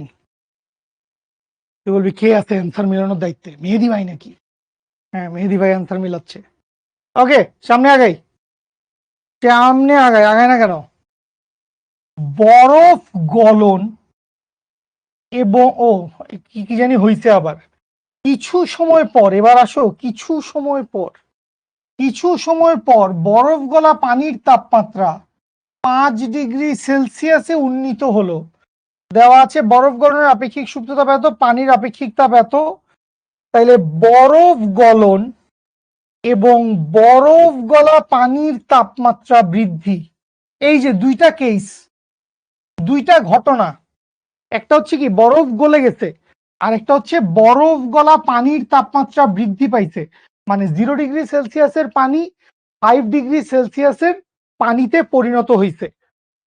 কোনটি পরিবেশের উপর অধিক প্রভাব পড়বে, তার মানে বাইর করতে বলছে কোন পরিবর্তনটার ক্ষেত্রে এনট্রপির পরিবর্তন বেশি, কোনটা পরিবেশের উপর বেশি প্রভাব ফেলবে, এনট্রপির পরিবর্তন কোথায় বেশি, এটা বাইর করতে বলছে। তো অত্যন্ত সহজ হিসাব, অত্যন্ত সহজ হিসাব। আপনাকে ফার্স্টে কি বলছে, বরফ গলন।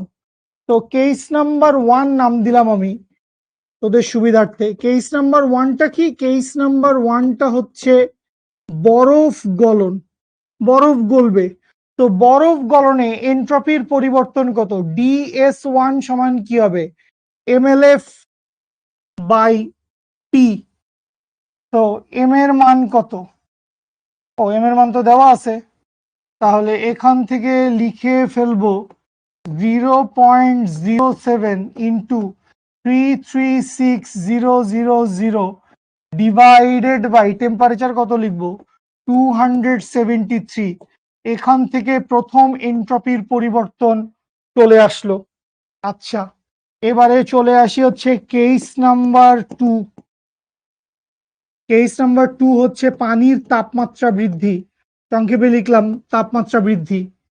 তো তাপমাত্রা বৃদ্ধি পাবে, তো তাপমাত্রা বৃদ্ধি পাইলে ঘটনা কি ঘটবে, তাপমাত্রা বৃদ্ধি পাইলে এনট্রপির পরিবর্তন হবে DS2 সমান ms ln T2 by T1।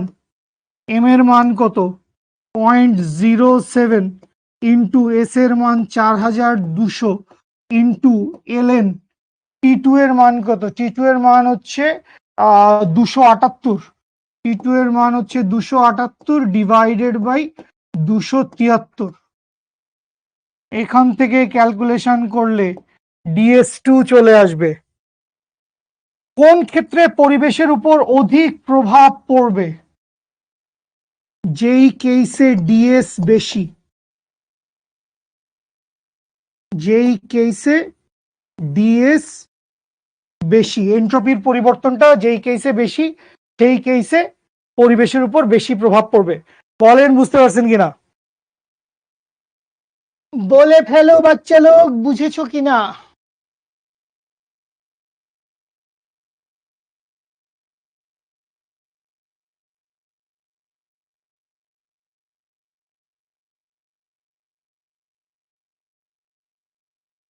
কত বড় খারাপ, আমার ভাইকে জিজ্ঞেস করছি জি এর মান কত, ও বলছে 0।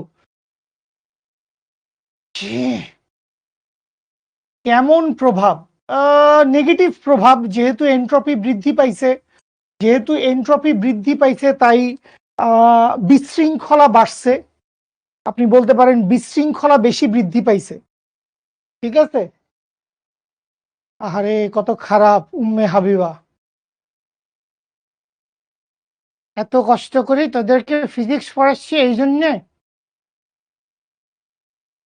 মানুষ এলএন হচ্ছে একটা গাণিতিক ফাংশন, আগের ক্লাস করস নাই, এনট্রপির পরিবর্তন যখন পড়াইছি তখন পড়েন নাই। এলএন হচ্ছে লগ ই বেজ ফাংশন, লগারিদমের একটা ফাংশন, লগ ই বেজ।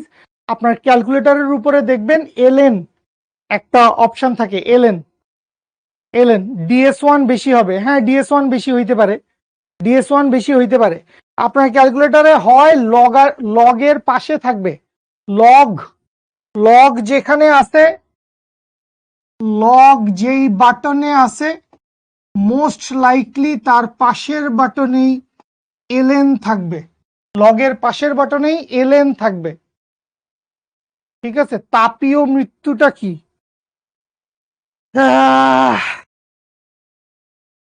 তাপীয় মৃত্যুটা হচ্ছে সূর্যের মধ্যে তো আসলে ফিউশন বিক্রিয়া ঘটতেছে। ঠিক আছে, এই যে আমাদের মহাবিশ্বের শুরু থেকে, বা মহাবিশ্বের শুরুতে তো সূর্য ছিল না, মানে জবে থেকে সূর্য ফর্ম হয়েছে, ওইটার ভিতরে তো আসলে প্রচুর গ্যাস ধূলিকণা এই সমস্ত জিনিসপত্র এবং লাভা টাভা আছে আর কি। তো ওখানে হাইড্রোজেন ওইটা একটা ফিউশন বিক্রিয়া করে, একটা নিউক্লিয়ার বিক্রিয়া করে সেটা হিলিয়ামে কনভার্ট হইতেছে, হাইড্রোজেনটা হিলিয়ামে কনভার্ট হয়ে যাচ্ছে। এই যে কনভার্ট হইতে হইতে একটা মোমেন্ট এরকম আসবে, ভয় পাওয়ার কিছু নাই, সেই মোমেন্ট অনেক মিলিয়ন বছর পরে আসবে। কত বছর পরে? মিলিয়ন বছর পরে। তাহলে তোর আমার মেহেদি ভাইয়ের কারো এটা নিয়ে টেনশন করার কোনো দরকার নেই, ঠিক আছে? কবে আসবে, বাট কি আসবে সেটা হচ্ছে যখন সূর্যের সমস্ত হাইড্রোজেন হিলিয়ামে কনভার্ট হয়ে যাবে, সূর্যের আর নিউক্লিয়ার ফিউশন বিক্রিয়া চালানোর মতো জ্বালানি থাকবে না, তখন সূর্য আর কোনো শক্তি সরবরাহ করতে পারবে না। তো তখন ইনস্ট্যান্টলি বলা যায় তাপ শক্তি আসলে অকার্যকর হয়ে যাবে, কারণ সূর্যের আলোই আমরা পাচ্ছি না। তো তাপীয় রূপান্তর মানে ধরেন আমাদের এই পৃথিবীতে, ইউনিভার্সে আমরা যেই শক্তিটা সবচাইতে বেশি ইজিলি কনভার্ট করতে পারি সেটা হচ্ছে তাপ শক্তি। যে কোনো ফর্ম থেকে দুধদাপ তাপ শক্তি বানানো যায় ইজি আমাদের জন্য। কম্বাসন করি, ফুয়েল পোড়াই, কখনো গ্যাস, কখনো পেট্রোল, কেরোসিন, ডিজেল, আমরা তাপ শক্তি বানাই। আমাদের খায় দাওয়ার কারণে আমরা তাপ শক্তি বানাই। তো মেইন তাপ শক্তির যে সোর্স সূর্য আমাদের সোলার সিস্টেমের জন্য, সূর্য যখন আসলে আর কার্যকর থাকতে পারবে না, ওর যখন আর কোনো শক্তি দেওয়ার কোনো ক্ষমতা থাকবে না, তখন সেটাকে বলা যায় হচ্ছে তাপীয় মৃত্যু আর কি। ঠিক আছে, ওকে। তো এই হচ্ছে ঘটনা।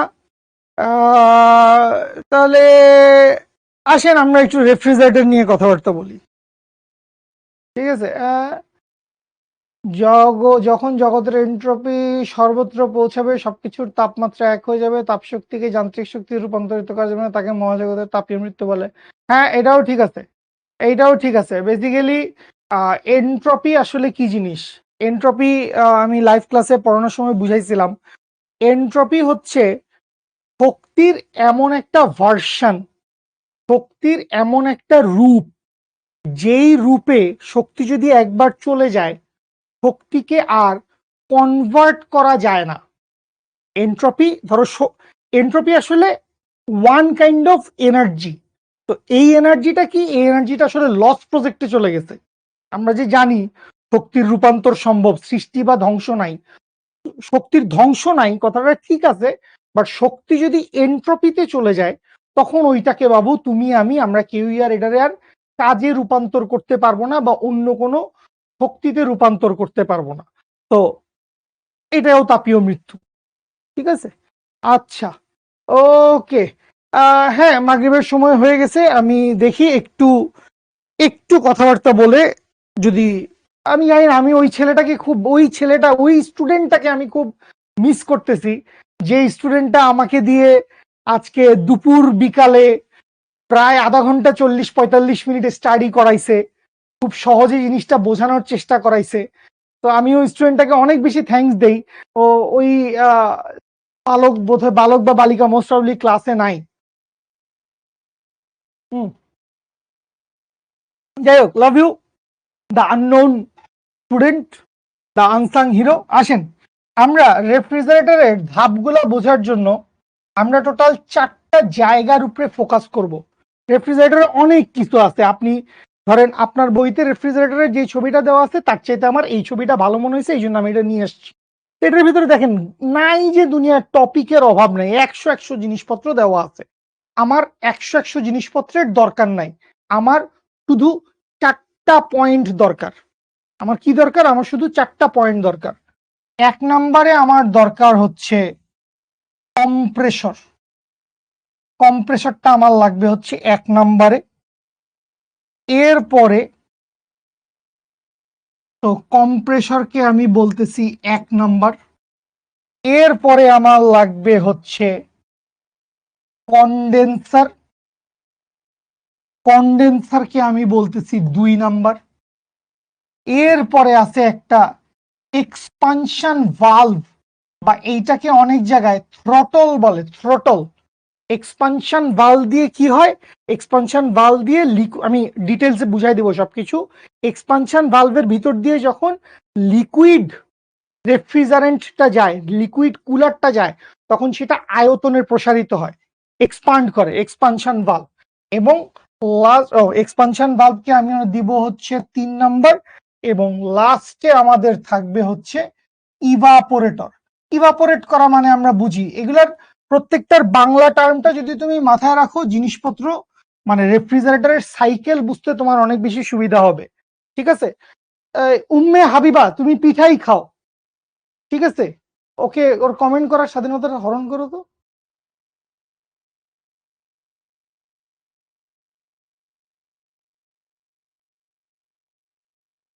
পাঠায় দিস টিকট ঠিকানায়, টিকট ঠিকানায় কুরিয়ার করে, মানে খালি আমাকে পিঠা খাওয়াইলে এনাম ভাই মন খারাপ করবে, শাওন ভাই মন খারাপ করবে, আরো অনেক ভাই ব্রাদাররা, অন্তর ভাইয়া আছে, সামি ভাইয়া আছে, সাদমান ভাইয়া আছে, সবাই মন খারাপ করবে না? প্যাকেট করে পাঠায় দিস, মেহেদি ভাইয়াও খাবে। ধৈর্য ধৈর্য জিমি ধৈর্য। আচ্ছা আসেন তো, কম্প্রেসর, কম্প্রেসর কি করবে? কম্প্রেসর হচ্ছে কম্প্রেস করবে। কি কম্প্রেস করবে? বায়বীয় বা গ্যাসকে কম্প্রেস করবে। ঠিক আছে, রেফ্রিজারেন্ট আমাদের এই পুরা প্রসেসের ভিতরে একটা জিনিস আসলে ঘুরতেছে, এই পুরা প্রসেসের ভিতরে একটা জিনিস এই জায়গা দিয়ে ঘুরতেছে, এই এখান থেকে এখানে যাচ্ছে, নিচে নামতেছে, এই পেঁচানো কুণ্ডলি দিয়ে উঠতেছে, উপরে যাচ্ছে, এক্সপানশন ভালভ পার হচ্ছে, এরপরে এই ইভাপোরেটরে ঢুকতেছে, আবার চলে যাচ্ছে, ঘুরতেছে, এই কন্টিনিউয়াস ঘূর্ণনটা ঘুরতেছে। তো এই যে ঘুরতেছে, এই যে ঘুরতেছে, এই ঘোরাটা কে ঘুরতেছে? এই ঘোরাটা ঘুরতেছে হচ্ছে রেফ্রিজারেন্ট, বা এইটাকে আমরা বলতে পারি কি, এইটাকে আমরা বলতে পারি হচ্ছে রেফ্রিজারেটরের কার্যনির্বাহী সহগ বা কার্যনির্বাহী পদার্থ। ঠিক আছে, কার্যনির্বাহী পদার্থ, রেফ্রিজারেটরের কার্যনির্বাহী পদার্থ বা রেফ্রিজারেন্ট। আচ্ছা, তো কম্প্রেসরে কি করবে? কম্প্রেসরে ওকে কম্প্রেস করবে। এরপরে আসবে কন্ডেন্সার, কন্ডেন্স করবে। কন্ডেন্স করা মানে কি? কন্ডেন্স করা মানে হচ্ছে ওকে আসলে জমায় ফেলা। ঠিক আছে, মানে বাষ্প ছিল বা গ্যাস ছিল, সেটাকে কন্ডেন্স করে শীতল করে তরল করে ফেলবে। বাষ্পকে বা গ্যাসকে শীতল করে তরল করবে কে? কন্ডেন্সার। আচ্ছা, এরপর হচ্ছে এক্সপানশন ভালভ। নামের ভিতরে আছে এক্সপানশন, তার মানে ভলিউম বাড়বে। এই ভলিউমটা কার বাড়বে? এই ভলিউমটা বাড়বে লিকুইড রেফ্রিজারেন্টের। কার? লিকুইড রেফ্রিজারেন্টের। দেখাই দিব সবকিছু, আমাদের 4টা পৃষ্ঠা আছে এটা পড়ার পরে। তো এক্সপানশন ভালভ দিয়ে কি হবে? লিকুইড রেফ্রিজারেন্ট এক্সপান্ড করে যাবে। আর ইভাপোরেট, ইভাপোরেট মানে কি? বাষ্পে পরিণত হবে। তো এই ইভাপোরেটরের ভিতর দিয়ে যখন রেফ্রিজারেন্ট যাবে, ইভাপোরেটরের ভিতর দিয়ে যখন রেফ্রিজারেন্ট যাবে, তখন সেই রেফ্রিজারেন্ট ইভাপোরেট করবে, বাষ্পীভূত হবে। তাহলে সে কি হয়ে যাবে? গ্যাসে পরিণত হবে। সেই গ্যাস আবার আসবে কোথায়? তাহলে এখান থেকে আমি যদি একবার একটু দেখাই দেই, এই ইভাপোরেটর থেকে, এই কালার দিয়ে দেখাবো, সবুজ না নীল কালার দিয়ে দেখাই, তাহলে নীল কালার কেমনে বোঝা যাবে? এখানে নীল কালার বোঝা যাবে না তো, কি এখানে কেমনে হলুদ কালার বসে বস?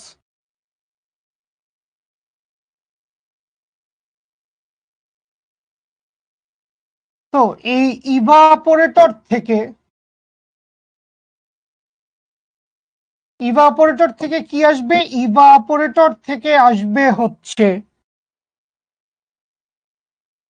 ইভাপোরেটর থেকে আসবে হচ্ছে গরম গ্যাস। আচ্ছা, কম্প্রেসারে কি হবে? কম্প্রেসারে সংকুচিত হবে। তো এইখানে কম্প্রেসর থেকে নিচের দিকে কে নামবে? কম্প্রেসর থেকে নিচের দিকে নামবে হচ্ছে সংকুচিত গ্যাস। কম্প্রেসর থেকে নিচের দিকে কে নামবে? কম্প্রেসর থেকে নিচের দিকে নামবে হচ্ছে সংকুচিত গ্যাস।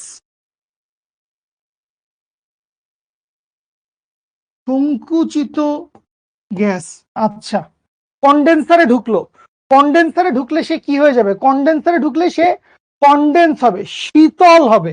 তো এই যে শীতল হচ্ছে, তো কনডেন্সার থেকে এক্সপানশন বাল্বের দিকে কে যাবে? কনডেন্সার থেকে এক্সপানশন বাল্বের দিকে যাবে হচ্ছে ঠান্ডা লিকুইড। ঠান্ডা লিকুইড, ঠান্ডা যেহেতু সংকুচিত, মানে তাপমাত্রা বাড়লেই তো প্রসারিত হয়, তাপমাত্রা কমলে সংকুচিত হয়। আর এক্সপানশন ভালভ থেকে ইভাপোরেটরের দিকে কে যাবে? এক্সপানশন ভালভ থেকে ইভাপোরেটরের দিকে যাবে হচ্ছে প্রসারিত কিন্তু ঠান্ডাও, প্রসারিত ঠান্ডা লিকুইড। তো এই যে দেখেন রেফ্রিজারেন্ট বা কার্যনির্বাহী বস্তুটা, তার এই পুরা চক্রের ভিতরে গ্যাস থাকে, গ্যাসীয় অবস্থায় তাপমাত্রা বেশি থাকে, গ্যাসীয় অবস্থায় তাপমাত্রা কমে যায়, লিকুইডে পরিণত হয়, লিকুইড থেকে প্রসারিত হয়, ওই প্রসারিত হয়ে ইভাপোরেট হয়, বাষ্পীভূত হয়। তো এই সাইকেলটা মেনটেন করে, এই সাইকেলটা মেনটেন করে। এটা যদি বুঝতে পারেন, এটা যদি বুঝতে পারেন, তাইলে ইনশাল্লাহ বাকি স্লাইড গুলোতে আমাদের কাজকর্ম একদম কমে যাবে।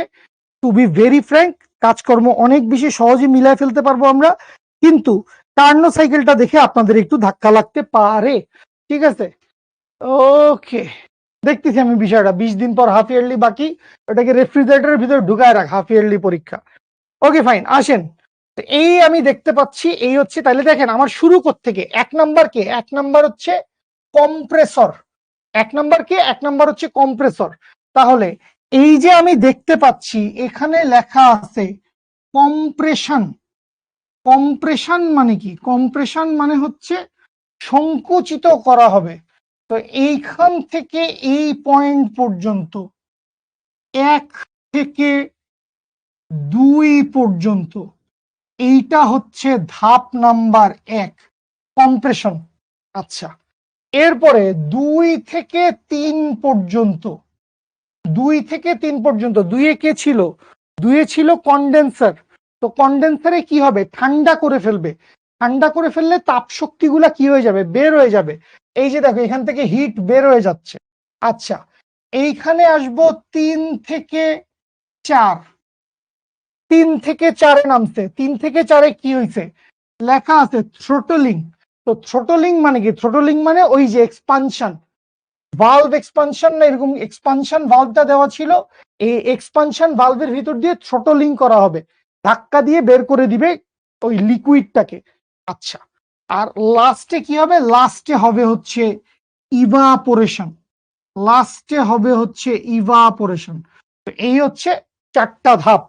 তো একটা একটা করে 4টা ধাপের বিস্তৃত কথাবার্তা যদি আমি লিখে দিতে চাই, তো here it is step number 1। Step number 1টা কি? স্টেপ নাম্বার 1টা হচ্ছে 1 নাম্বার বিন্দু থেকে 2 নাম্বার বিন্দুর দিকে। স্টেপ নাম্বার 1টা হচ্ছে 1 নাম্বার বিন্দু থেকে 2 নাম্বার বিন্দুর দিকে। তো 1 নাম্বার বিন্দু থেকে 2 নাম্বার বিন্দুতে গেলে কি হয়? রেফ্রিজারেন্ট, রেফ্রিজারেন্ট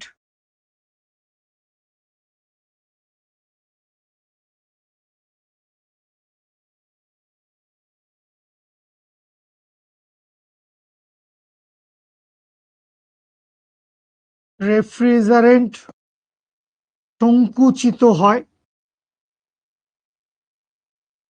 রেফ্রিজারেন্ট কি হয়েছে? রেফ্রিজারেন্ট সংকুচিত হয়েছে, সামান্য সংকুচিত হয়ে গেছে। আচ্ছা, এরপরে কি ঘটে? এরপরে হচ্ছে প্রেসার বেড়ে গেছে। 1 থেকে 2 গেলে প্রেসার বেড়ে যায়। প্রেসার বেড়ে যায়। আর কি ঘটছে? প্রেসার বেড়ে গেছে, ভলিউম তো সংকুচিত হইছেই, টেম্পারেচার বেড়ে গেছে। 1 থেকে 2তে গেলে যখনই কম্প্রেশন করা হবে, কম্প্রেশন করা হইলে কি হবে? কম্প্রেশন করা হইলে টেম্পারেচার বেড়ে যাবে। তো টেম্পারেচার, টেম্পারেচার বাড়ে। আর হচ্ছে ভলিউমটা সামান্য কমে যায়। ভলিউমটা সামান্য কমে যায়, কম্প্রেস করা হয়েছে। তো কম্প্রেস করা হইলে ভি সামান্য কমে। ভি সামান্য কমে। ঠিক আছে, তো এই হচ্ছে ধাপ 1 থেকে 2, এই হচ্ছে ধাপ 1 থেকে 2। আচ্ছা, এবারে চলে আসি হচ্ছে স্টেপ নাম্বার 2। এবারে চলে আসি হচ্ছে স্টেপ নাম্বার 2। স্টেপ নাম্বার 2 কোন বিন্দু থেকে কোন বিন্দু? 2 নাম্বার বিন্দু থেকে 3 নাম্বার বিন্দু পর্যন্ত। তো 2 নাম্বার বিন্দু থেকে, এখানে তো আবার বিন্দুগুলো দেওয়া নাই, তো এইটা ছিল হচ্ছে 1 2 3 4। আচ্ছা, তো 2 থেকে 3-এ কি হয়েছে? 2 থেকে 3-এ কনডেনসেশন হয়েছে। তো কনডেনসেশন মানে কি? জমে যাবে। কনডেনসেশন মানে কি হবে? কনডেনসেশন মানে হচ্ছে জমে যাবে। তো হাই প্রেসারে কনডেন্সারে ঢুকবে, কনডেন্সারে ঢোকার পরে তাপ শক্তি ছেড়ে দিবে এবং রেফ্রিজারেন্ট লিকুইডে পরিণত হবে। রেফ্রিজারেন্ট লিকুইডে পরিণত হবে, প্রেসার কনস্ট্যান্ট থাকবে। তাহলে প্রথম কথা হচ্ছে এইটা একটা সম আয়তনীয় প্রক্রিয়া।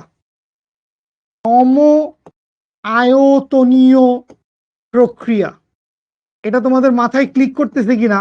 আমাদের কার্নো সাইকেলে কোনো জায়গায় সম আয়তনীয় প্রক্রিয়া ছিল না, কিন্তু রেফ্রিজারেটরে সম আয়তনীয় প্রক্রিয়া আছে। আচ্ছা, তো এটা হচ্ছে সম আয়তনীয় প্রক্রিয়া। ও 2 থেকে 3-এ গেল। এই জায়গায় হচ্ছে ওর কি? এই জায়গায় হচ্ছে ভলিউম খুব কমে যাবে, ভলিউম বেশ কমবে, ভলিউম বেশ কমবে, তাপ শক্তি বর্জন করবে। এই যে কি, হিট আউট সরি, তাপ শক্তি বর্জন করবে। ঠিক আছে, ওকে ফাইন। আর কিছু pressure, isobaric process, heat release, high pressure refrigerant enters condenser. Okay fine. তো এইটা হচ্ছে স্টেপ নাম্বার 2, এটা হচ্ছে স্টেপ নাম্বার 2। আচ্ছা, সামনে আগাই এবার। তো আবারও এটা হচ্ছে 1, এইটা হচ্ছে 2, এইটা হচ্ছে 3, এইটা হচ্ছে 4। তো এইবার আমি আসবো হচ্ছে স্টেপ নাম্বার 3-তে। স্টেপ নাম্বার 3-তে কই থেকে কই যাবে? 3 থেকে 4-এ যাবে। তো এই যে 3 থেকে 4-এ আসছে, 3 থেকে 4-এ আসলে কি হয়? থ্রোটলিং হয়। তো থ্রোটলিং এর ক্ষেত্রে কি হয়? ও আগেরটায় খুব ইম্পর্টেন্ট কথা লেখা হয় নাই, সেইটা হচ্ছে রেফ্রিজারেন্ট গ্যাস থেকে লিকুইড হয়। রেফ্রিজারেন্ট গ্যাস থেকে লিকুইড হয়, এটা হচ্ছে 2 নাম্বার ধাপের খুব ইম্পর্টেন্ট একটা ফিচার, যে রেফ্রিজারেন্ট কি হচ্ছে? গ্যাস থেকে লিকুইড হয়ে যাচ্ছে 2 নাম্বার ধাপে। চাপ স্থির থাকবে না। ও সম আয়তনীয় প্রক্রিয়া না, সিট দূর দূর দূর দূর দূর। খুবই দুঃখিত, খুবই দুঃখিত, খুবই দুঃখিত, এটা সমচাপীয় প্রক্রিয়া। Sorry sorry sorry sorry, my bad. ভাগ্যিস ফেরত আসছিলাম, নাইলে নিজের মনে লিখে চলে যাইতাম। সমচাপীয় প্রক্রিয়া, সমচাপীয় প্রক্রিয়া, সমচাপীয় প্রক্রিয়া। ঠিক আছে, এটা হচ্ছে সমচাপীয় প্রক্রিয়া। আমি সম আয়তনীয় লিখে ফেলছিলাম, ভুল হয়েছে। সমচাপীয়, এই যে 2 থেকে 3-এ আসছে, তো এই বরাবর প্রেসারটা কনস্ট্যান্ট আছে, এই বরাবর প্রেসারটা কনস্ট্যান্ট আছে, সম আয়তনীয় প্রক্রিয়া হবে। সরি, আবারও সম আয়তনীয় বলতেছি, সমচাপীয় প্রক্রিয়া। সমচাপীয় প্রক্রিয়া বেসিক্যালি 2টা প্রক্রিয়া সমচাপীয়, 2 থেকে 3 আর 4 থেকে 1, দুইটাই সমচাপীয়, গ্রাফ দেখলেই বোঝা যায়। আচ্ছা, সামনে আগাই। তো 3 থেকে 4-এ গেলে কি হবে? 3 থেকে 4-এ গেলে থ্রোটলিং হবে, তো ভলিউম সামান্য বাড়বে, এক্সপানশন হবে, ভলিউম সামান্য বাড়বে। আর হচ্ছে ভলিউম বেড়ে গেছে, টেম্পারেচার কমে যাবে। ঠিক আছে, থ্রোটলিং এর সময় কি হবে? থ্রোটলিং এর সময় টেম্পারেচার কমে যাবে, টেম্পারেচার কমবে। আর হচ্ছে থ্রোটলিং করছে, প্রসারিত হয়েছে, volume increases as the partially vaporized pressure and temperature, pressure কমে গেছে, হ্যাঁ প্রেসারও কমে যাবে, এইটাতে প্রেসারও কমে যাবে, প্রেসারও কমবে। এই হচ্ছে আমাদের স্টেপ নাম্বার 3, এই হচ্ছে আমাদের step number 3। And last step number 4, 1 2 3 4। তো এইখানে হচ্ছে স্টেপ নাম্বার 4। স্টেপ নাম্বার 4-এ হচ্ছে 4 নাম্বার থেকে 1 নাম্বারে যাবে। তো 4 নাম্বার থেকে 1 নাম্বারে গেলে কি হবে? 4 নাম্বার থেকে 1 নাম্বারে গেলে ইভাপোরেশন হবে। তো প্রসারিত লিকুইড। তো এই জায়গায় যেটা হবে, লিকুইড থেকে রেফ্রিজারেন্ট, ফার্স্ট কথা হচ্ছে তাপশক্তি শোষণ করবে। তাপ শক্তি শোষণ করবে কোত্থেকে? ভিতরের খাদ্যদ্রব্য থেকে তাপ শক্তি শোষণ করবে। তো তাপ শক্তি শোষণ করার ফলে কি হবে? তাপ শক্তি শোষণ করার ফলে ভলিউম এক্সপান্ড করবে। 4 থেকে 1-এ গেলে ভলিউম বাড়বে। এইটাও হবে হচ্ছে একটা সমচাপীয় রেখা। এইটাও হবে হচ্ছে একটা সমচাপীয় রেখা। এবং এই ধাপেই হচ্ছে রেফ্রিজারেন্ট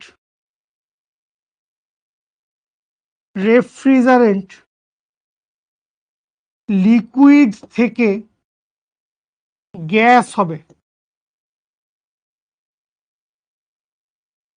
রেফ্রিজারেন্ট কি হবে? রেফ্রিজারেন্ট লিকুইড থেকে গ্যাস হবে, তাপশক্তি শোষণ করছে। এই হচ্ছে আমাদের টোটাল কাহিনী।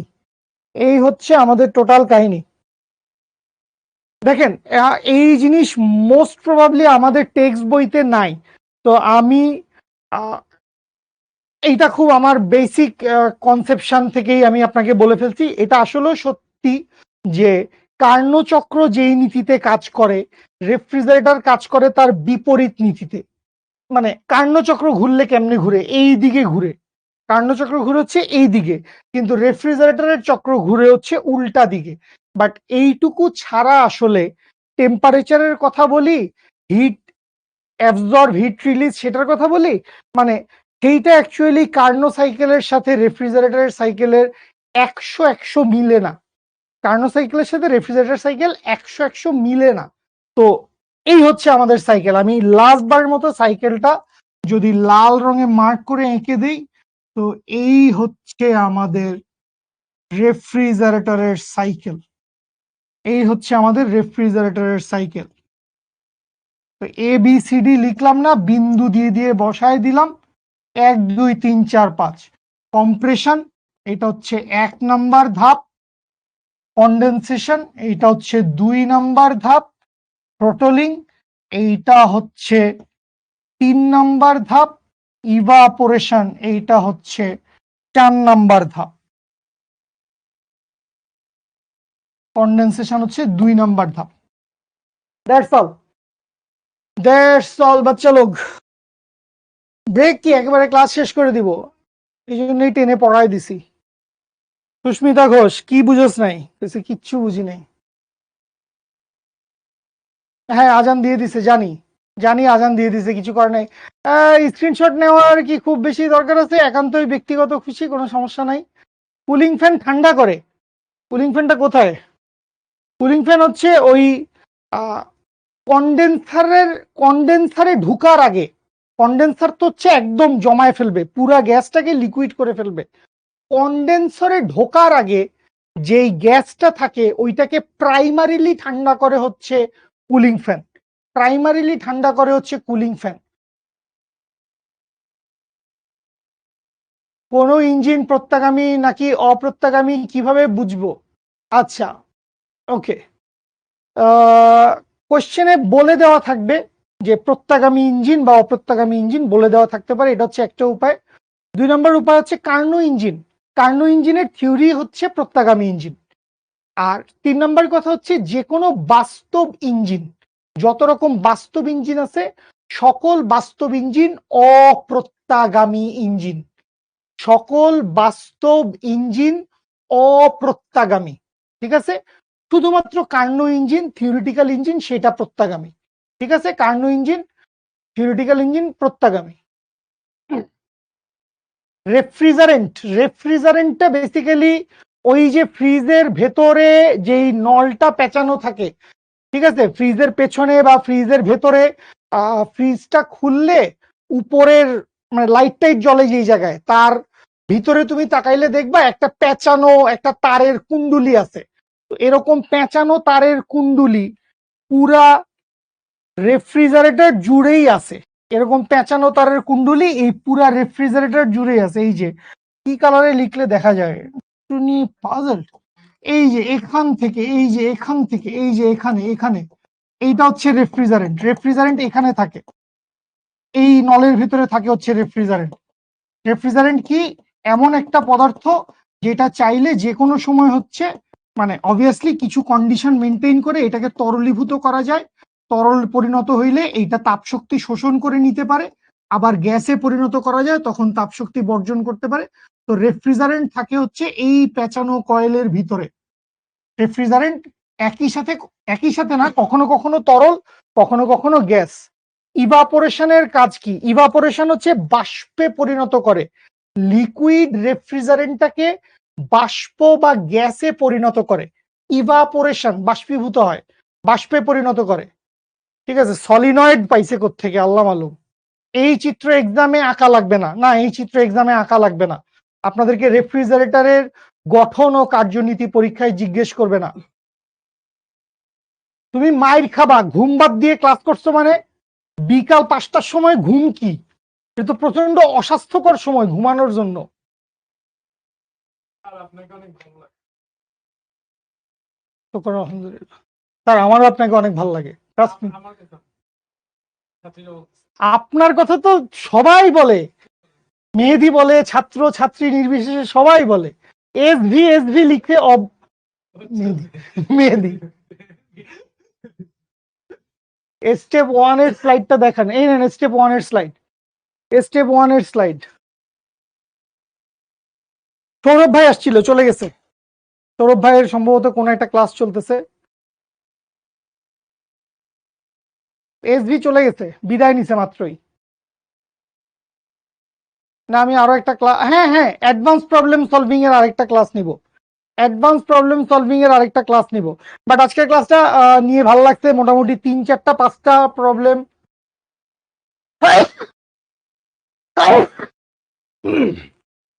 অনেকগুলো প্রবলেম সলভ করছি আর কি।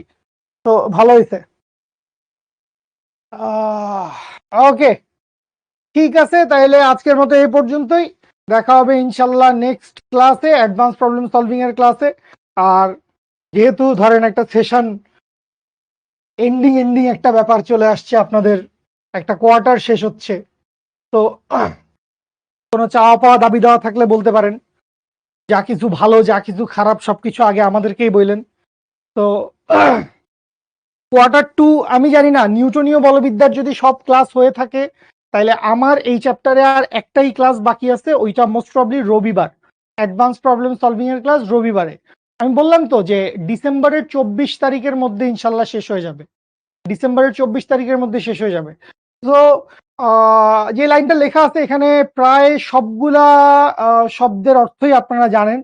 সাকসেস ইজ নো অ্যাক্সিডেন্ট, মানে সফলতা কখনো দুর্ঘটনা, আটকা হয়ে গেছে, রুদ্ধতাপীয় প্রক্রিয়া, হঠাৎ হঠাৎ বিষয়টা ঘটে না। ইট ইজ হার্ড ওয়ার্ক, সুন্দর করে লিখি, হার্ড ওয়ার্ক বুঝলাম, লার্নিং শিখতে হবে, স্টাডিং পড়তে হবে, স্যাক্রিফাইস ত্যাগ স্বীকার করতে হবে, and most of all the love of what you are doing, ভালোবাসা থাকতে হবে। তো মাঝখানে একটা ছোট্ট টার্ম আছে পারসেভারেন্স। পারসেভারেন্স মানে কি? পারসেভারেন্স মানে হচ্ছে আপনি কন্টিনিউয়াসলি চেষ্টা করে গেছেন, কন্টিনিউয়াসলি লেগে আছেন ডেসপাইট অফ দ্য রেজাল্টস। আপনি কখনো ধাক্কা খাইতে পারেন, হোঁচট খাইতে পারেন, ব্যথা পাইতে পারেন, পড়ে গিয়ে থাকতে পারেন, হাঁটতে পারতেছেন না, হামাগুড়ি দিতে হইতেছে আপনাকে, বাট আপনি লেগে আছেন, ক্যারি করা, শেষ পর্যন্ত লেগে থাকা, দ্যাট ইজ মিনস পারসেভারেন্স। তার মানে লেগে থাকতে হবে একদম শেষ পর্যন্ত।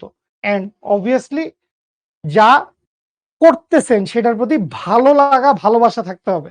আমি একদম ছোট্ট একটা জীবন ঘনিষ্ঠ কথা বলে শেষ করি, একদম আমার লাইফ এক্সপিরিয়েন্স। এটা আমার এখন যেখানে বাসা সেখানে না, এর আগে যেখানে বাসা ছিল সেখানে একটা সেলুন আমার খুব পরিচিত হয়ে গেছিল, আমি রেগুলারই ওই দোকানে যাইতাম। তো এক ভাই নামও মনে আছে, শামীম ভাই, উনি আমাকে রেগুলার চুলদারি কেটে একটু পরিশীলিত বানায় দিত, এরকম যাই হোক আর কি। তো দিন শেষে তো আপনি হয়তো চিন্তা করতেন ও তো চুল কাটে, দাড়ি কাটে, নাপিত, আই ডোন্ট নো কে কিভাবে চিন্তা করে।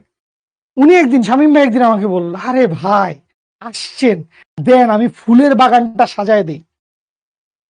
তো কাজের প্রতি আউটলুকটা কি, তুমি কাজ করার সময় কি চিন্তা করতেছো, কি চিন্তা থেকে তুমি কাজ করতেছো। আরেকটা উদাহরণ বলি, এটা তো একদম আমার রিয়েল লাইফ এক্সপিরিয়েন্স বললাম, আরেকটা উদাহরণ বইপত্রে পড়া শোনা, সেটা হচ্ছে যে তিনজন রাজমিস্ত্রি কাজ করতেছে, তিনজন রাজমিস্ত্রি কি করতেছে, কাজ করতেছে। তো প্রথম রাজমিস্ত্রিকে জিজ্ঞেস করছে তুমি কি করতেছো, ও বলল আমি ইটের উপরে ইট গাঁথছি। 2 নম্বর রাজমিস্ত্রিকে জিজ্ঞেস করলো তুমি কি করতেছো, ও বললো আমি এখানে একটা দেয়াল বানাই দিছি। 3 নম্বর রাজমিস্ত্রিকে জিজ্ঞেস করলো তুমি কি করতেছো, ও বললো আমি এখানে একটা বেহেশতের বাগান বানাইতেছি। তো ব্যাপারটা হচ্ছে যাই করতেছেন সেই কাজের প্রতি একটা ফ্যাসিনেশন থাকা, একটা ভালো লাগা থাকা, এটা আমার করতে ভালো লাগে তাই করতেছি। আপনি ফিজিক্স পড়তেছেন, ফিজিক্স আপনি জানতেছেন, নতুন কিছু জিনিস জানতেছেন, সেটা জানতে আপনার ভালো লাগে। মানে জানার আগ্রহের চাইতে জানার মানে কোনো একটা অজ্ঞাত জিনিস জানার যেই মজাটা, এর চাইতে বড় রিওয়ার্ড আর কিছু হইতে পারে না। আপনি বলতে পারেন হ্যাঁ আমি ফিজিক্স কেমিস্ট্রি ম্যাথ পড়ে A+ পাবো, গোল্ডেন A+ পাবো, বুয়েট মেডিকেলে পড়বো, হ্যাঁ করেন, সবকিছু ঠিক আছে, but this all are secondary, tertiary. প্রাইমারিটা হচ্ছে আপনি জানতেছেন, জেনে আপনার আনন্দ লাগতেছে। শেখার সবচাইতে মজার বিষয়টাই হচ্ছে এইটা, জ্ঞানের আনন্দ, জ্ঞান লাভের আনন্দ। তো এই আনন্দটা পান, পড়ালেখা অনেক সুন্দর হবে, অনেক জোশ হবে। সায়েন্স পড়তেছেন ভাই, আপনারা সবাই সায়েন্সের স্টুডেন্ট, খুবই নিত্য নৈমিত্তিক নতুন নতুন জিনিস জানতেছেন, ভালো লাগতেই তো হবে, ভালো লাগে না কেন। ঠিক আছে, দেখা হবে ইনশাল্লাহ অ্যাডভান্স প্রবলেম সলভিং এর ক্লাসে। টেক কেয়ার, আসসালামু আলাইকুম, আল্লাহ হাফেজ।